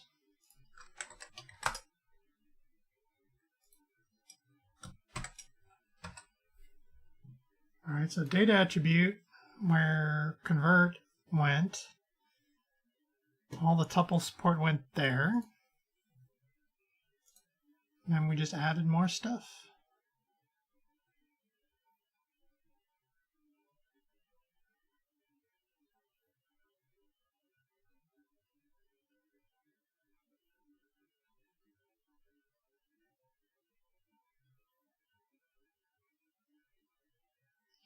It's good. All right. What were you called there, Mr. Issue? Value tuples as theory data.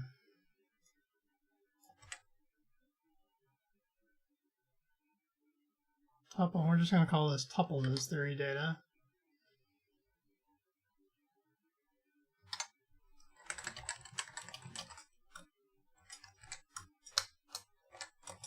Come on, cut it out. Support tuple and value tuple theory data.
Okay, that all looks reasonable. Let's switch to dev. Let's ff only from main. Push this into dev. Hop into Ubuntu, which is clearly cold. There we go. Did I push? Yeah, I pushed. Good. Build. Make sure everything's okay here in Linux land. Then we're going to call it a day.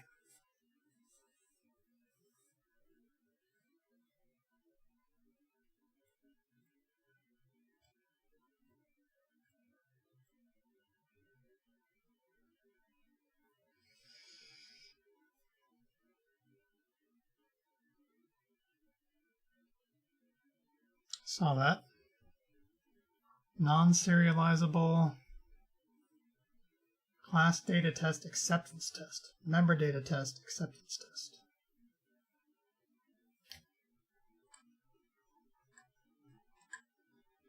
Can fix that. All right, so class data tests.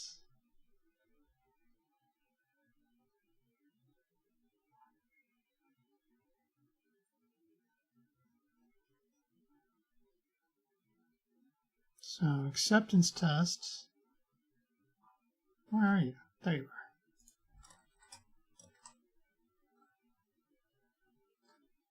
Disable discovery enumeration is true. And then member data tests. Member data tests. Acceptance tests.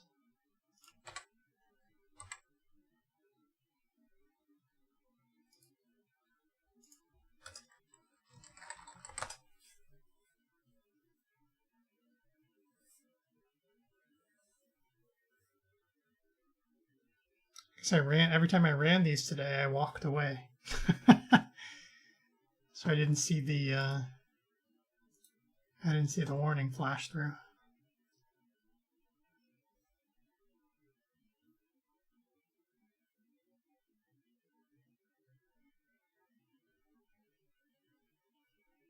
I really want to know whether some of these flaky tests aren't flaky anymore now that we have shifted ourselves into a mode where we are running on the invariant culture all the time. Some of these flaky tests are sort order problems. This is weird.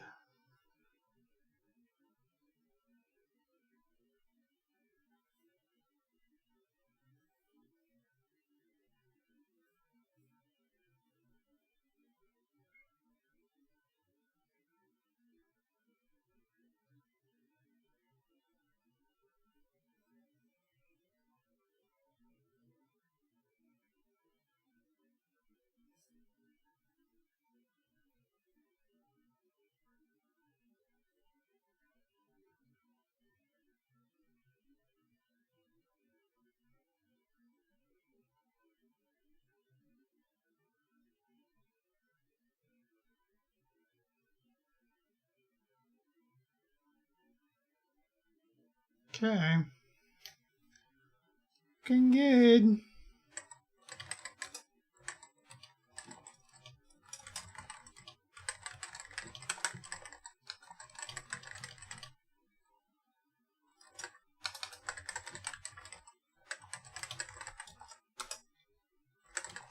Push that up to dev. Back to main.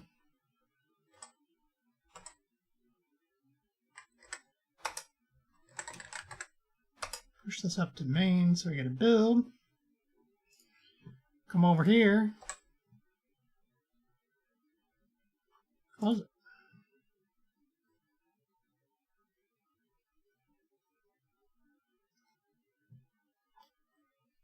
All right, looking pretty good.